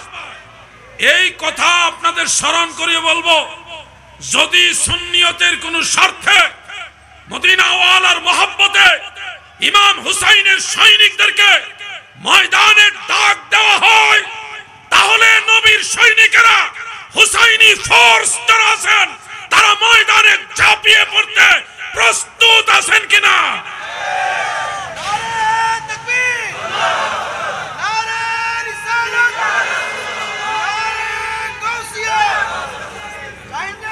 আহলে সুন্নাত ওয়াল জামাত, এই স্লোগানটা বেশি দিবেন। আমাদের পরিচয়ের স্লোগান এটা। নারায়ে রিসালাতের পরই হবে আহলে সুন্নাত ওয়াল জামাত, এরপরে নারায়ে গাউসিয়া। নারায়ে গাউসিয়া নিয়ে অনেকের অ্যালার্জি আছে, নারায়ে গাউসিয়া পছন্দ করেন না। দাদু কিভাবে আপনাকে বুঝাই, যারা গাউসুল আজম বা কাদরিয়া তরিকার অনুসারী, তারা তাদের তরিকতের স্লোগান হিসেবে তারা যে গাউসে পাকের অনুসারী, সেটা চিহ্নিত করার জন্য নারায়ে গাউসিয়া দেয়। এই ধরনের স্লোগান ইসলামী শরীয়তে কোনো অসুবিধা নেই। আপনি বাংলাদেশ জিন্দাবাদ স্লোগান দেন না, কি দেন না? জয় বাংলা দেন আর বাংলাদেশ জিন্দাবাদ দেন, দুইটা তো দেশের লাগেই দেন। আমরা রে বানাইছে আওয়ামী লীগ, আমরা ফ্যাসিস্টের দূষণ। আমরা তো বিগত প্রধানমন্ত্রীকে আম্মা বলি নাই। কোন সুন্নি মুসলমান আম্মা ডাকছেন? কিন্তু ওয়াহাবির আম্মা ডাকছে, কইছে জাতির আম্মা। যারা আম্মা ডাকছে হেরা আমরা রেখে আমরা বলে ফ্যাসিস্টের দূষণ। চিন্তা করছেন? সুরের মায়ের বড় গলা। আমরা যখন কাউকে ভালোবাসি এটা আল্লাহ, আল্লাহর রসুল এবং ওলি আল্লাহর মহব্বতে ভালোবাসি। যদি সুন্নিদের উপরে কেউ কোনো ধরনের অত্যাচারের স্টিম রুলার চালায় আর মনে করে সুন্নিয়তকে বাংলাদেশ থেকে বিলীন করে দিবে, তাহলে ভুল হবে। সুন্নিরা ময়দানে নামলে আরেকটা 5 আগস্ট ঘটিয়ে নবীর সৈনিকদেরকে পুনরায় বাংলাদেশে জাগ্রত করবে ইনশাআল্লাহ। কোন ষড়যন্ত্রকে মেনে নেওয়া হবে না। সুন্নিরা কখনো রাজনীতি নিয়ে বাড়াবাড়ি করে না। বহু সরকার আসবে যাবে, কিন্তু সুন্নিয়ত সব সময় থাকবে। আমরা রাজনীতি নিয়ে আলোচনা পছন্দ করি না, সাধারণত করি না। যারা রাজনৈতিক সংগঠন করেন আমাদের কাজ হলো ওইখানে রাজনৈতিক আলোচনা করা, কিন্তু আমাদেরকে যারা জোর করে ফ্যাসিস্ট বানাইতে চায় তাদেরকে মনে করাইয়া দিতে চাই জাতির আম্মা আপনারাই বানাইছেন। পা চাটছেন, পা এত চাটাচাটি করছেন যেটা কল্পনার বাইরে। ইতিহাসের সাক্ষী আপনারা, সবগুলো ভিডিও আছে, সবগুলো ভিডিও প্রতিটা যুবকের হাতে আছে, আছে না নাই? আমার বিরুদ্ধে লাগছে, আমি বঙ্গবন্ধুরে কইছি উনি ইরাকের একজন আল্লাহর ওলির বংশধর। এটাকে আমি একলা কইছি? এই দেশে তো আরো চরমুনার ফিরসা বই কথা কইছি, আরো বহু বই পুস্তকে কথাটা আছে, এবং মিথ্যা কোনো কথা বলি নাই। এই দেশের জন্য শহীদ জিয়াউর রহমান সাহেবের অবদান আছে না নাই? বঙ্গবন্ধুর অবদান আছে। যারা এই দেশের জন্য খাটছে তাদেরকে আমরা ভালোবাসি, দেশের জন্য ভালোবাসি। এটা রাজনৈতিক কোনো বিষয় না, এটা দেশের প্রেমের বিষয়। কথা ঠিক কিনা বলেন? এজন্য বলছি, পায়ে পাড়া দিয়ে কেউ ঝগড়া করতে আসবেন না। আমরা ওলি আল্লাহদের পক্ষের লোক, যারা আল্লাহর ওলিদের ভালোবাসে তাদেরকে ভালোবাসি। আর যারা ওলি আল্লাহর বিরুদ্ধে তরবারি উঠায় আমরা তাদের বিরুদ্ধে তরবারি তুলতেও। এই দিন দিন না, আরো দিন আছে। এই দিনে টেনে নিবে সেই দিনের কাছে। যাই হোক, কথাগুলি ইঙ্গিত নিয়ে আপনাদের বললাম। যুবক ভাইরা ঐক্যবদ্ধ থাকবেন। কোন রাজনৈতিক বিষয় নিয়ে আমরা কথা বলি না, শুধু এটুকু বলবো সুন্নিয়তের উপরে অ্যাটাক করবেন না। আজকে রাজধানীতে আমাদের একজন সুন্নি ভাইকে প্রশাসনের কয়েকজন লোক খুব বেশি প্রহার করেছে, আহত করে ফেলেছে। এই দেশে প্রশাসনকে যদি কোনো গোত্র ভালোবাসে তারা সুন্নি। পুলিশ প্রশাসন সহ অন্যান্য প্রশাসনকে সবচেয়ে বেশি মূল্যায়ন করে যারা, তারা সুন্নি। সুন্নিরাই সবচেয়ে বেশি মূল্যায়ন করে। অতএব প্রশাসনের ভাইরা যেন এটা ভুলে যাবেন না। আপনারা যদি সবার অভিশাপ নেন তাহলে কেমনে হবে? সবার অভিশাপ নিয়েন না। আমরা আপনাদের ভালোবাসি, এবং আমাদের ভালোবাসাটা কোনো স্বার্থের কারণে না, দেশের কারণে আপনাদের ভালোবাসা। এই জন্য আমাদের কর্মীদের উপর আঘাত করবেন না। সুন্নিরা যদি দেখছেন, এনায়েতুল্লাহ আব্বাসী সাহেবকে আমি একটা ধন্যবাদ জানাই। মুফতি ডক্টর এনায়েতুল্লাহ আব্বাসী সাহেবকে ধন্যবাদ জানাই। তিনি আমাদের 26 তারিখের প্রোগ্রামে অ্যাটেন্ড করেছেন, অংশগ্রহণ করে এক জ্বালাময়ী বক্তব্য দিয়েছেন। তিনি শুধু এটুকু বলেছেন, যদি বাধাগ্রস্ত না করা হতো, বারবার সুন্নিদেরকে বাধা না দেওয়া হতো, তাহলে এরকম 10টা সোহরাওয়ার্দী উদ্যানেও সুন্নিদের জায়গা হতো না। ঠিক কিনা বলে? বাস্তবে যখন বাধা দেওয়া হয় তখন আমাদের সুন্নিদের 4 ভাগের 3 ভাগ লোক ঢাকামুখী হয় না। নারায়ণগঞ্জ থেকে প্রায় 300 বাস যাওয়ার কথা, সবগুলি ক্যান্সেল করা হয়েছে। যখন প্রোগ্রামটা স্থগিত করা হয়েছে তখন সারা বাংলাদেশে অসংখ্য বাস স্থগিত করা হয়েছে। তো এইটুকু আমি বলবো, আব্বাসী সাহেব যথার্থই বলেছেন, সুন্দর বলেছেন। তবে আব্বাসী সাহেবকে বলবো, সত্যিকার অর্থে আপনাকে যারা ভালোবাসে তারা সুন্নি মুসলমান। আপনি দুনিয়াতে যেদিন থাকবেন না, দেখবেন আপনার কবরের কাছে গিয়ে দুই হাত তুলে দোয়া যারা করবে তারা সুন্নি মুসলমান। আপনার জন্য এখনো যারা সবচেয়ে বেশি দোয়া করে তারা সুন্নি মুসলমান। আপনি যাদেরকে খালতো ভাই চাচতো ভাই মনে করতেছেন, এরা কিন্তু আসলে আপনার আপন না। এটা সময় থাকতে যদি না বুঝেন, সময় হারাই হলে আপনি বুঝবেন। যে যেখানের জিনিস তাকে ওইখানেই মানায়। আব্বাসী সাহেবকে আমরা চাই। আমাদের মধ্যে আমলি কোনো কোনো বিষয় নিয়ে মতদ্বন্দ্ব থাকতে পারে, এটা আমরা ভাই ভাই আলোচনা করে সমাধান করব। কিন্তু সব সুন্নি আকাবির আলেম উলামা সুন্নি নবী প্রেমিকরা যদি একসাথে হয়ে যায়, কোনো বাতিলের ক্ষমতা নাই সুন্নিয়তের বিরুদ্ধে আঙ্গুল তোলার। কথা ঠিক কিনা? এজন্য সকল সুন্নি পীর মাশায়েখ উলামায়ে কেরামকে উদাত্ত আহ্বান জানাচ্ছি। চট্টগ্রামের সাইফুদ্দিন মাইজভান্ডারী সাহেব উনি যান নাই। আমাদের 17 জনকে নিষেধ করা হয়েছে যাওয়ার জন্য। নিষেধ করার পিছনে শুধু প্রশাসনই দায়ী নয়, আমাদের মাঝেও কিছু সমস্যা আছে। যারা চায় না ওনারা আসুক, এগুলিও ভিতরের বিষয়, আমি বেশি বলবো না। প্রশাসন বলেছিল 9 জনের মতো, যে এই 9 জন না আসলে হবে, ওনারা কইছে আরো বাড়ায় দিলাম। এই জিনিসগুলো আস্তে আস্তে ঠিক হয়ে যাবে, এগুলো আমাদের ঘরের বিষয়। কেন বললাম এই কথাটা? আমাদেরকে অনেকে প্রশ্ন করেছেন, আপনি বা আপনারা গেলেন না কেন? আমরা চাইছি 26 তারিখে সমাবেশটা হোক, আমার কারণে যেন এই সমাবেশ বাধাগ্রস্ত না হয়। অতএব সমাবেশের জন্য সব জায়গা থেকে ফোন করে করে বলছে আপনারা দলে বলে যান, লোকজন নিয়ে যান। আমরা কিন্তু ভিতরে ভিতরে কাজ করছি, কিন্তু যাইতে পারলে আরো ভালো লাগতো। মনে কিন্তু কান্দে, কিন্তু ভিতরে বাহিরে সব জায়গায় সমস্যা। এগুলো আস্তে আস্তে সমাধান হবে। বাহিরের সমস্যার চেয়ে ভিতরের সমস্যাটা মারাত্মক।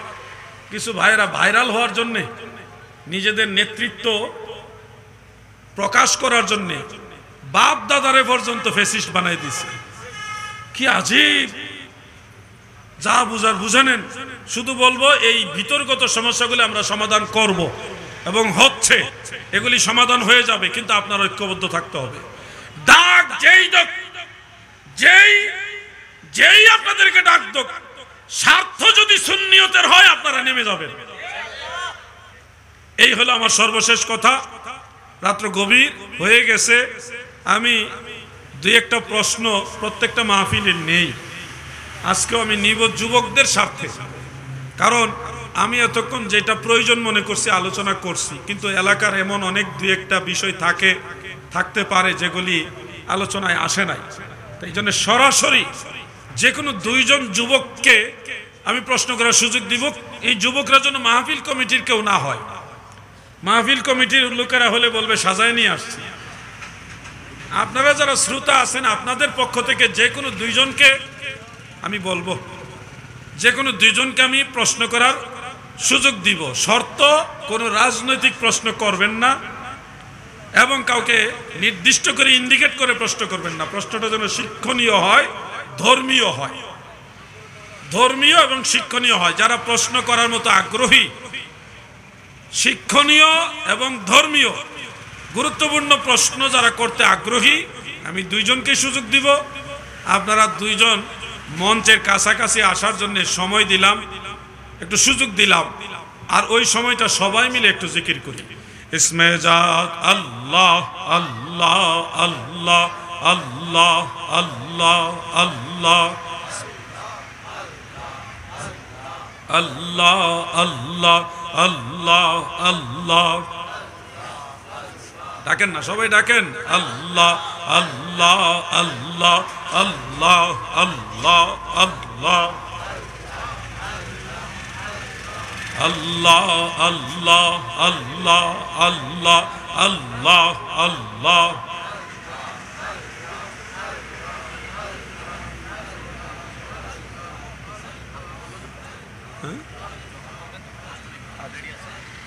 লা ইলাহা ইল্লাল্লাহু মুহাম্মাদুর রাসূলুল্লাহ সাল্লাল্লাহু আলাইহি ওয়াসাল্লাম।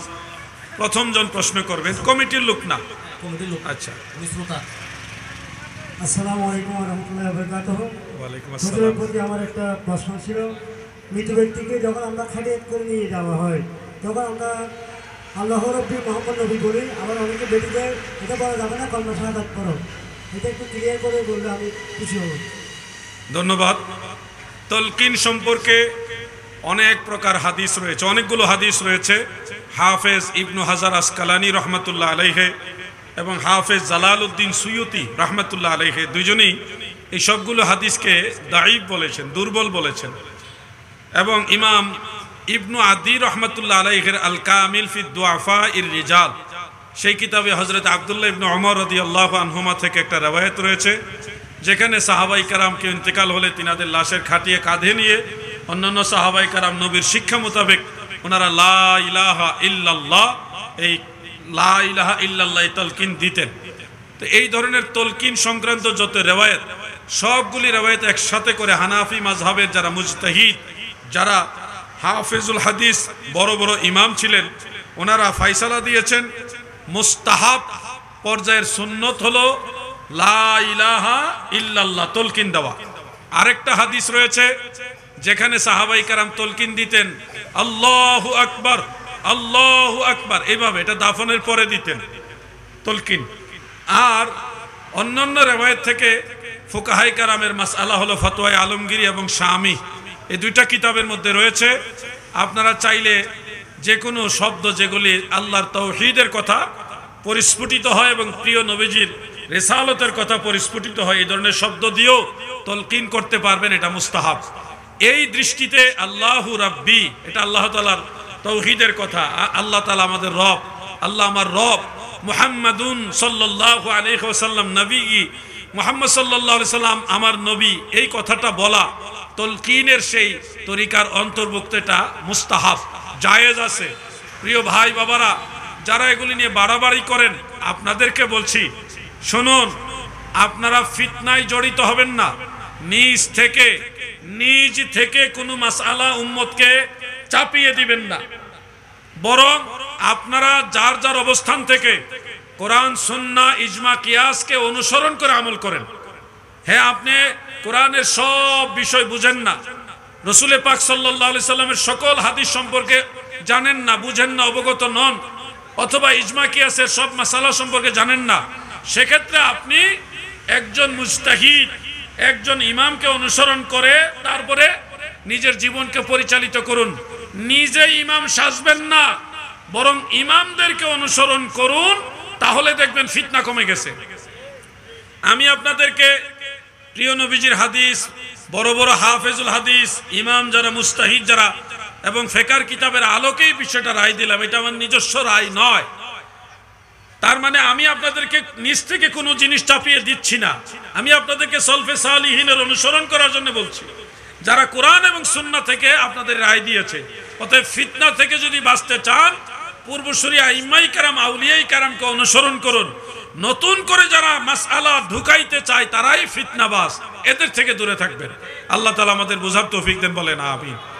আচ্ছা, ধন্যবাদ। আশহাদু আন্না মুহাম্মাদার রাসূলুল্লাহ যখন বলি, তখনই এক শ্রেণীর ভাইরা আমার নবীজির নাম শুনে চুমা খেয়ে এভাবে চোখে মাসেও করলে বেদাত বলে থাকে, এটা সম্পর্কে উনি জানতে চেয়েছে। আমি পূর্বের নেই এখনো সেটাই বলবো যে নিজের থেকে কোনো ফতোয়া, কোনো ফাইসালা মানুষকে চাপিয়ে দিবেন না। আপনি একটা কিতাবের রেফারেন্স কোট করে বলেন যে এটা করা যাবে না, এই কিতাবে আছে। আপনি একটা আয়াতে কারিমা অথবা হাদিসে মুস্তাফা সাল্লাল্লাহু আলাইহি সাল্লাম বা যে কোনো একটা কিতাবের রেফারেন্স দিয়ে বলুন যে এই দলিলের আলোকে এটা করা যাবে না, তাহলে আপনি হকের উপর আছেন, প্রমাণিত হবে। আর যদি আপনি নিজের থেকে বলেন যে এটা করা যাবে না, তাহলে আপনি তো শরীয়তের মালিক দাবি করলেন। শুনুন, আমরা সুন্নি মুসলমান আজানের মধ্যে নবীজির নাম শুনে চুমা খেয়ে এইভাবে চোখে মাসেহ করি কেন? তার উত্তর হলো হাদিস শরীফের মধ্যে আছে, দাইলামি শরীফের রওয়ায়াত, যে হযরতে আবু বকর সিদ্দিক রাদিয়াল্লাহু আনহু বিলাল রাদিয়াল্লাহু আনহুর আজানের মধ্যে যখন আশহাদু আন্না মুহাম্মাদুর রাসূলুল্লাহ বলেছেন, তখন এইভাবে চুমা খেয়ে আবু বকর সিদ্দিক চোখে মাসেহ করেছেন। এবং এটা দেখার পরে আল্লাহ রাসূল বলেছেন, মান ফাআলা মিসলা মা ফাআলা খালিলি হাল্লাত আলাইহি শাফাআতি। আমার খলিল আবু বকর যা করেছে, যে আমল করেছে, এই আমল যদি কেউ করে আমার উম্মতের মাঝে, আল্লাহর হাবিব বলেন তাকে শাফাত করব, আমার পিছে পিছে আমি তাকে জান্নাতে নিয়ে যাব। এটা রাসূল পাক সাল্লাল্লাহু আলাইহি সাল্লাম থেকে মারফু পর্যায়ের হাদিস। হ্যাঁ, এখানে সে আলেম ভাইদের মধ্যে একটা মত দ্বিমত আসে যে এটা কি জাল হাদিস না আল হাদিস।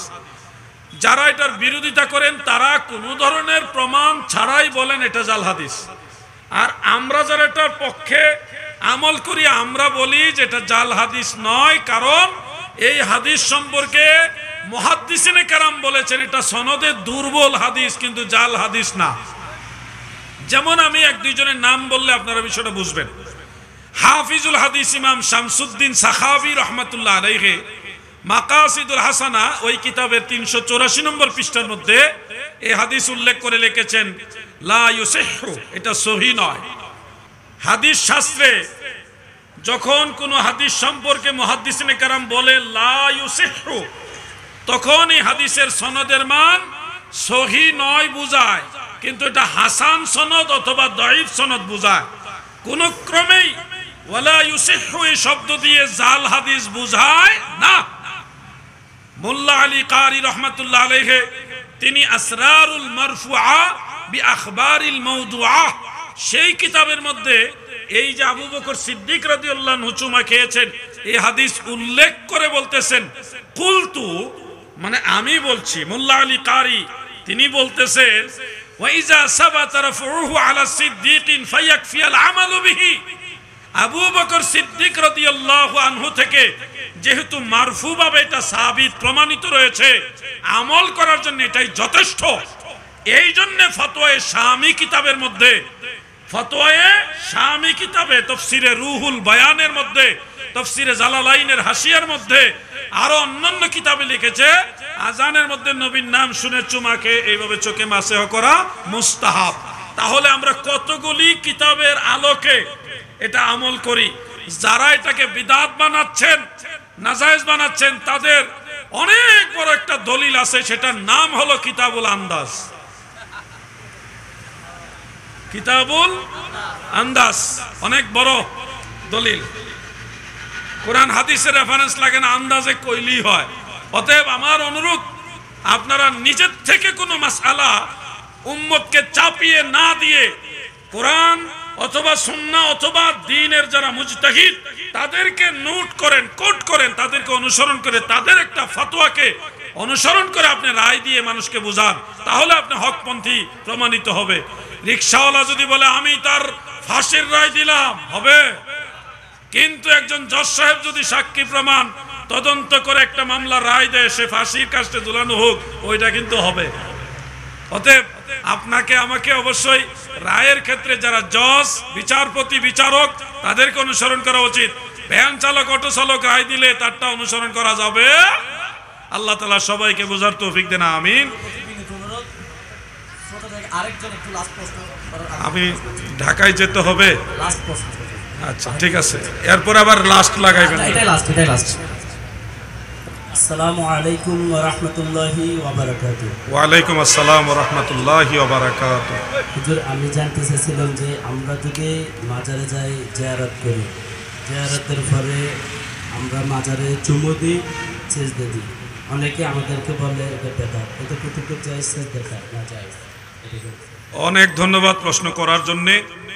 আমরা মাজারে যাব, জিয়ারত করব, সূরা ফাতিহা, সূরা ইখলাস, বিভিন্ন কেরাত, দোয়া, সূরা এবং দুরূদ শরীফ পড়ে ইসালে সওয়াব করব, দোয়া করব এবং তিনাদের উসিলায়, আল্লাহর ওলির উসিলায় আল্লাহর কাছে ক্ষমা চাইব এবং তিনার উসিলায় আল্লাহর কাছে কিছু চাওয়ার মতো যদি থাকে আপনি চাইবেন। দেওয়ার মালিক আল্লাহ, আল্লাহর ওলি হলো উসিলা। এছাড়া সেখানে আদবের সাথে বসবেন। সেখানে চুম্বন করার ক্ষেত্রে ফুকাহায়ে কেরামের দুইটা মাসআলা মনে রাখবেন। মাজারে বা মা বাবার কবরে, যে নিজের জন্মদাতা মা বাবা অথবা আল্লাহর ওলির কবরে বা মাজারে চুম্বন দেওয়ার ক্ষেত্রে মাসআলা দুইটা। একটা হলো জমহুর ফুকাহায়ে কেরাম, বেশিরভাগ ফুকাহায়ে কেরাম বলেছে কোনো কবরে বা মাজারে চুমা দিবে না। তবে ইমাম আহমদ বিন হাম্বল রহমতুল্লাহ আলাইহি সহ কয়েকজন ইমাম ওনারা কিছু হাদিসের উপরে কিয়াস করে ওনারা বলেছে চুম্বন করা যাবে, লা বাসা বিহি, এতে অসুবিধা নাই। এটা ফতোয়া আলমগীরের মধ্যে মাসালাটা আছে। এখন দুইটা মাসালাই আছে চুম্বনের ব্যাপারে। আপনি চাইলে জমহুরের ফতোয়া ফলো করবেন, আমরা জমহুরেরটাই ফলো করি, মানে কবরে মাজারে চুমা দেই না। হ্যাঁ, বরকতান সেটাকে আমরা ছুঁই, টাচ করি, এটা বরকত হাসিলের জন্য, অথবা সেখানে ধুলাবালিগুলি নিয়ে আমরা চুম্বন করি, হাতে ধরে তারপর চুম্বন করি, এটা বরকত হাসিলের জন্য। সরাসরি কবরে মাজারে আমরা চুমা দেই না, এটা জমহুর ফুকাহে কেরামের রায়। তবে কেউ যদি ইমাম আহমদ বিন হাম্বল রহমতুল্লাহ আলাইহি সহ ওই বাদুল ফুকাহা যারা তাদের অনুসরণ করে চুম্বন করেন, তাহলে তাকে কাফের মুশরিক বলার কোনো সুযোগ নেই, যেহেতু এটার পক্ষেও রায় আছে। সেজদার ব্যাপারে পৃথিবীর সমস্ত আইম্মাই কারাম, সমস্ত ফুকাহাই কারাম একমত, আল্লাহ তাআলা ব্যতীত আর কাউকে সেজদা দেওয়া যাবে না। মাজারে আপনি বসতে পারবেন, জিয়ারত করতে পারবেন, তাদেরকে আপনি ইসালে সওয়াব করবেন, আল্লাহর ওলির উসিলা দিয়ে চাইতে পারবেন, আপনি সেখানে কোরআন তেলাওয়াত করতে পারবেন, আরো অনেক নেক আমল করতে পারবেন, কিন্তু কোনো ক্রমেই মাজারে সেজদা দিতে পারবেন না। সেজদা দুই প্রকার, মনে রাখবেন কথাগুলো। সেজদা দুই প্রকার, একটা হলো সেজদায়ে তাহিয়া বা সেজদায়ে তাজিমি, সম্মানার্থে তাজিমানার্থে সেজদা করা। এই সিজদাটা বিশেষ কিছু ক্ষেত্রে কোনো নবীর আমলে বৈধ ছিল।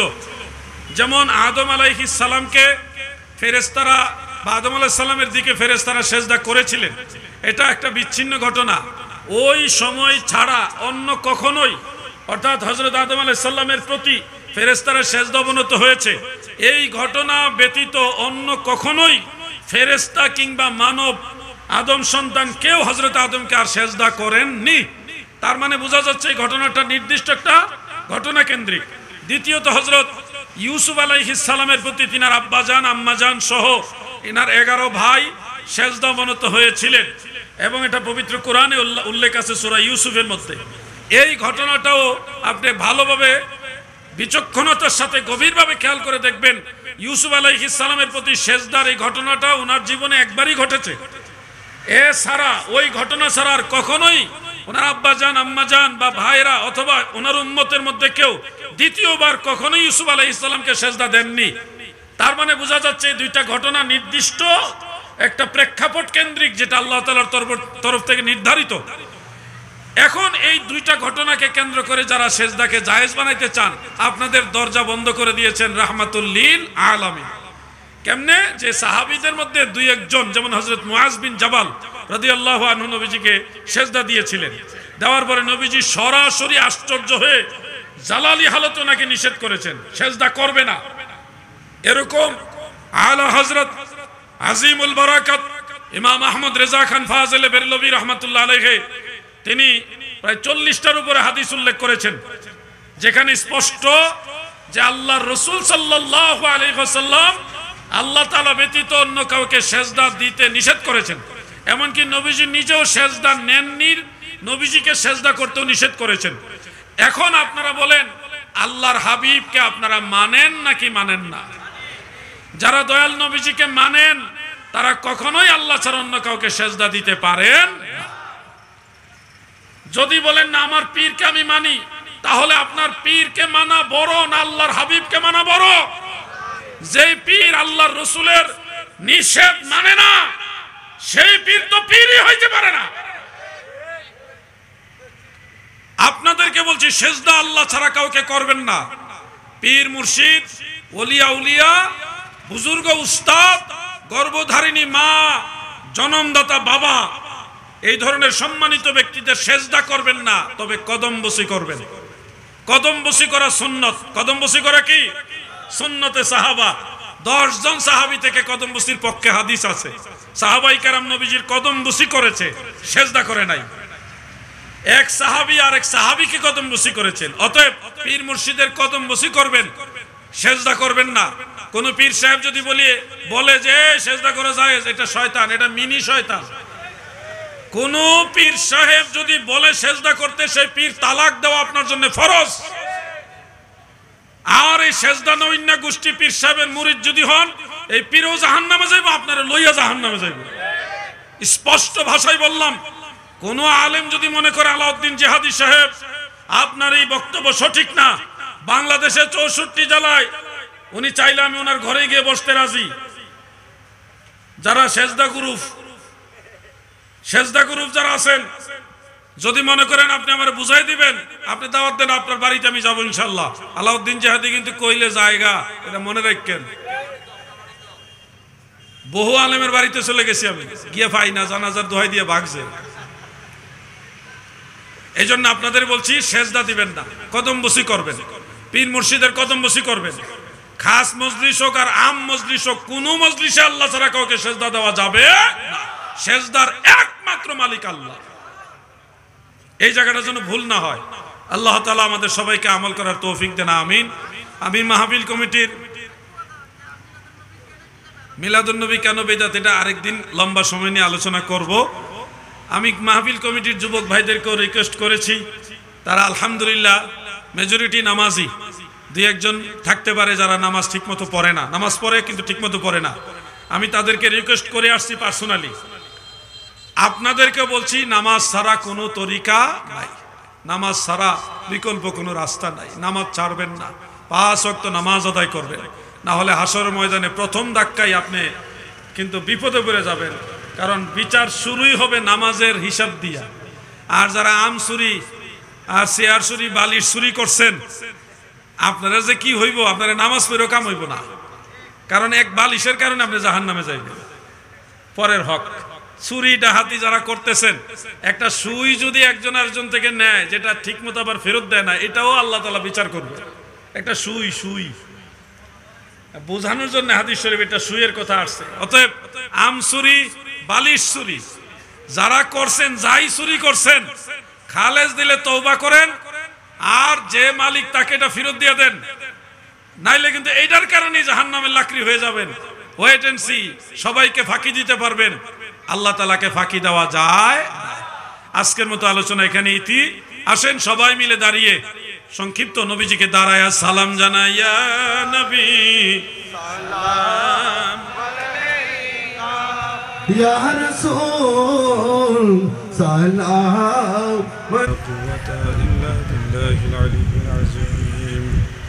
اللهم آمين. ربنا ظلمنا أنفسنا وإن لم تغفر لنا وترحمنا لنكونن من الخاسرين.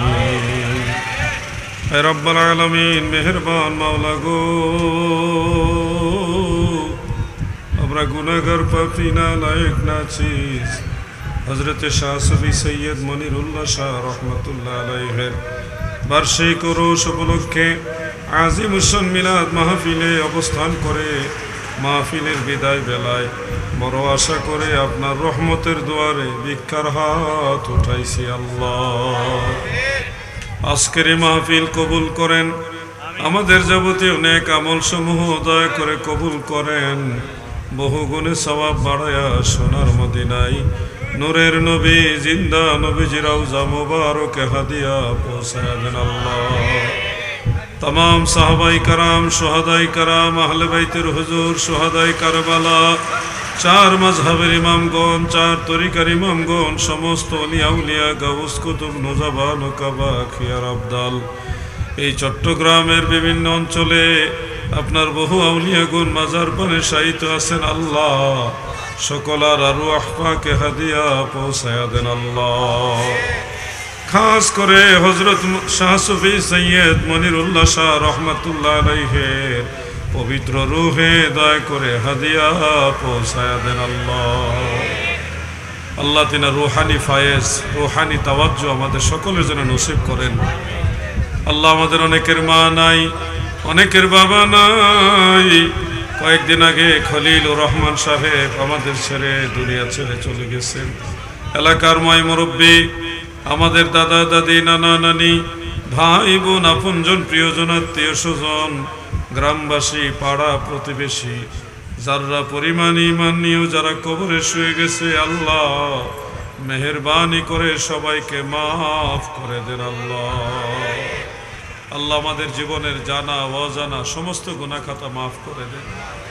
আল্লাহ, আমাদের মধ্যে যারা বেমারি, অসুস্থ, বিভিন্ন রোগে বেমারে আক্রান্ত হয়ে দয়াময় প্রভু আল্লাহ আপনার কাছে সাহায্য চাই। আপনার ওলির উসিলায় সকলের রোগ বেমারগুলি মাফ করে দেন আল্লাহ। সবাইকে শেফায়ে আজলা কামেলা নসিব করেন আল্লাহ। আল্লাহ এই মাহফিল এই মুহূর্তে যারা হাত উঠিয়েছেন আপনাকে আল্লাহ আল্লাহ বলে ডাকতেছেন, পরওয়ারদিগার আপনার হাবিবের উসিলায় প্রত্যেকের দিলের ন্যাক আশাগুলি পূর্ণ করে দেন। যার যে পেরেশানি আছে পেরেশানি দূর করে দেন। হালাল রুজি রোজগারের জন্য ব্যবসা বাণিজ্যে কামাই রুজি রোজগারে বরকত দান করেন আল্লাহ। যুব সমাজের ভবিষ্যৎ জীবন উজালা করে দেন। এই মাহফিলের উসিলায় এলাকার প্রতিটি ঘরে ঘরে আপনার রহমত ও বরকত দান করেন। যে সকল যুবক ভাইয়েরা অক্লান্ত পরিশ্রম করে জান্নাতের বাগান সাজাইছে, এই যুবকদের দুনিয়া ও আখিরাত আপনার রহমত দ্বারা সাজিয়ে দেন আল্লাহ। আল্লাহ যারা দোয়া চেয়েছে, যে যেই নিয়তে দোয়া চেয়েছে প্রত্যেকের দোয়ার দরখাস্তগুলি মঞ্জুর করেন আল্লাহ। মাহফিলের সম্মানিত সভাপতি সাহেব হযরতুল হাজ হাফেজ মাওলানা মোহাম্মদ শাহাদাত হুসাইন বাশারি সাহেব থেকে শুরু করে সকল সদস্যবৃন্দ যারা আছেন, উপস্থাপক মহোদয় সহ সকলের সার্বিক সহযোগিতা খেদমত হাজিরি কবুল করেন আল্লাহ। আল্লাহ বাংলাদেশ থেকে সকল অশান্তি দূর করে দেন আল্লাহ। এই দেশকে শান্তির দেশ হিসেবে কবুল করেন আল্লাহ। এই দেশে বাবা শাহজালাল শাহপুরান সহ আল্লাহর ওলিদের রাজত্ব কায়েম করেন আল্লাহ। নবীর দুশ্মন ওলি আল্লাহর দুশ্মনদেরকে চিরতরে তাদেরকে উৎখাত করে ওলি আল্লাহর রাজত্ব কায়েম করে দেন আল্লাহ। আল্লাহ এই যুবকদের ভবিষ্যৎ জীবন উজালা করে দেন আল্লাহ। সুবহান রাব্বিকা রাব্বিল ইজ্জাতি আম্মা ইয়াসিফুন ওয়া সালামুন আলাল মুরসালিন ওয়ালহামদুলিল্লাহি রাব্বিল আলামিন। আমিন সুম্মা আমিন বিহাক্কি লা ইলাহা ইল্লাল্লাহু মুহাম্মাদুর রাসূলুল্লাহ।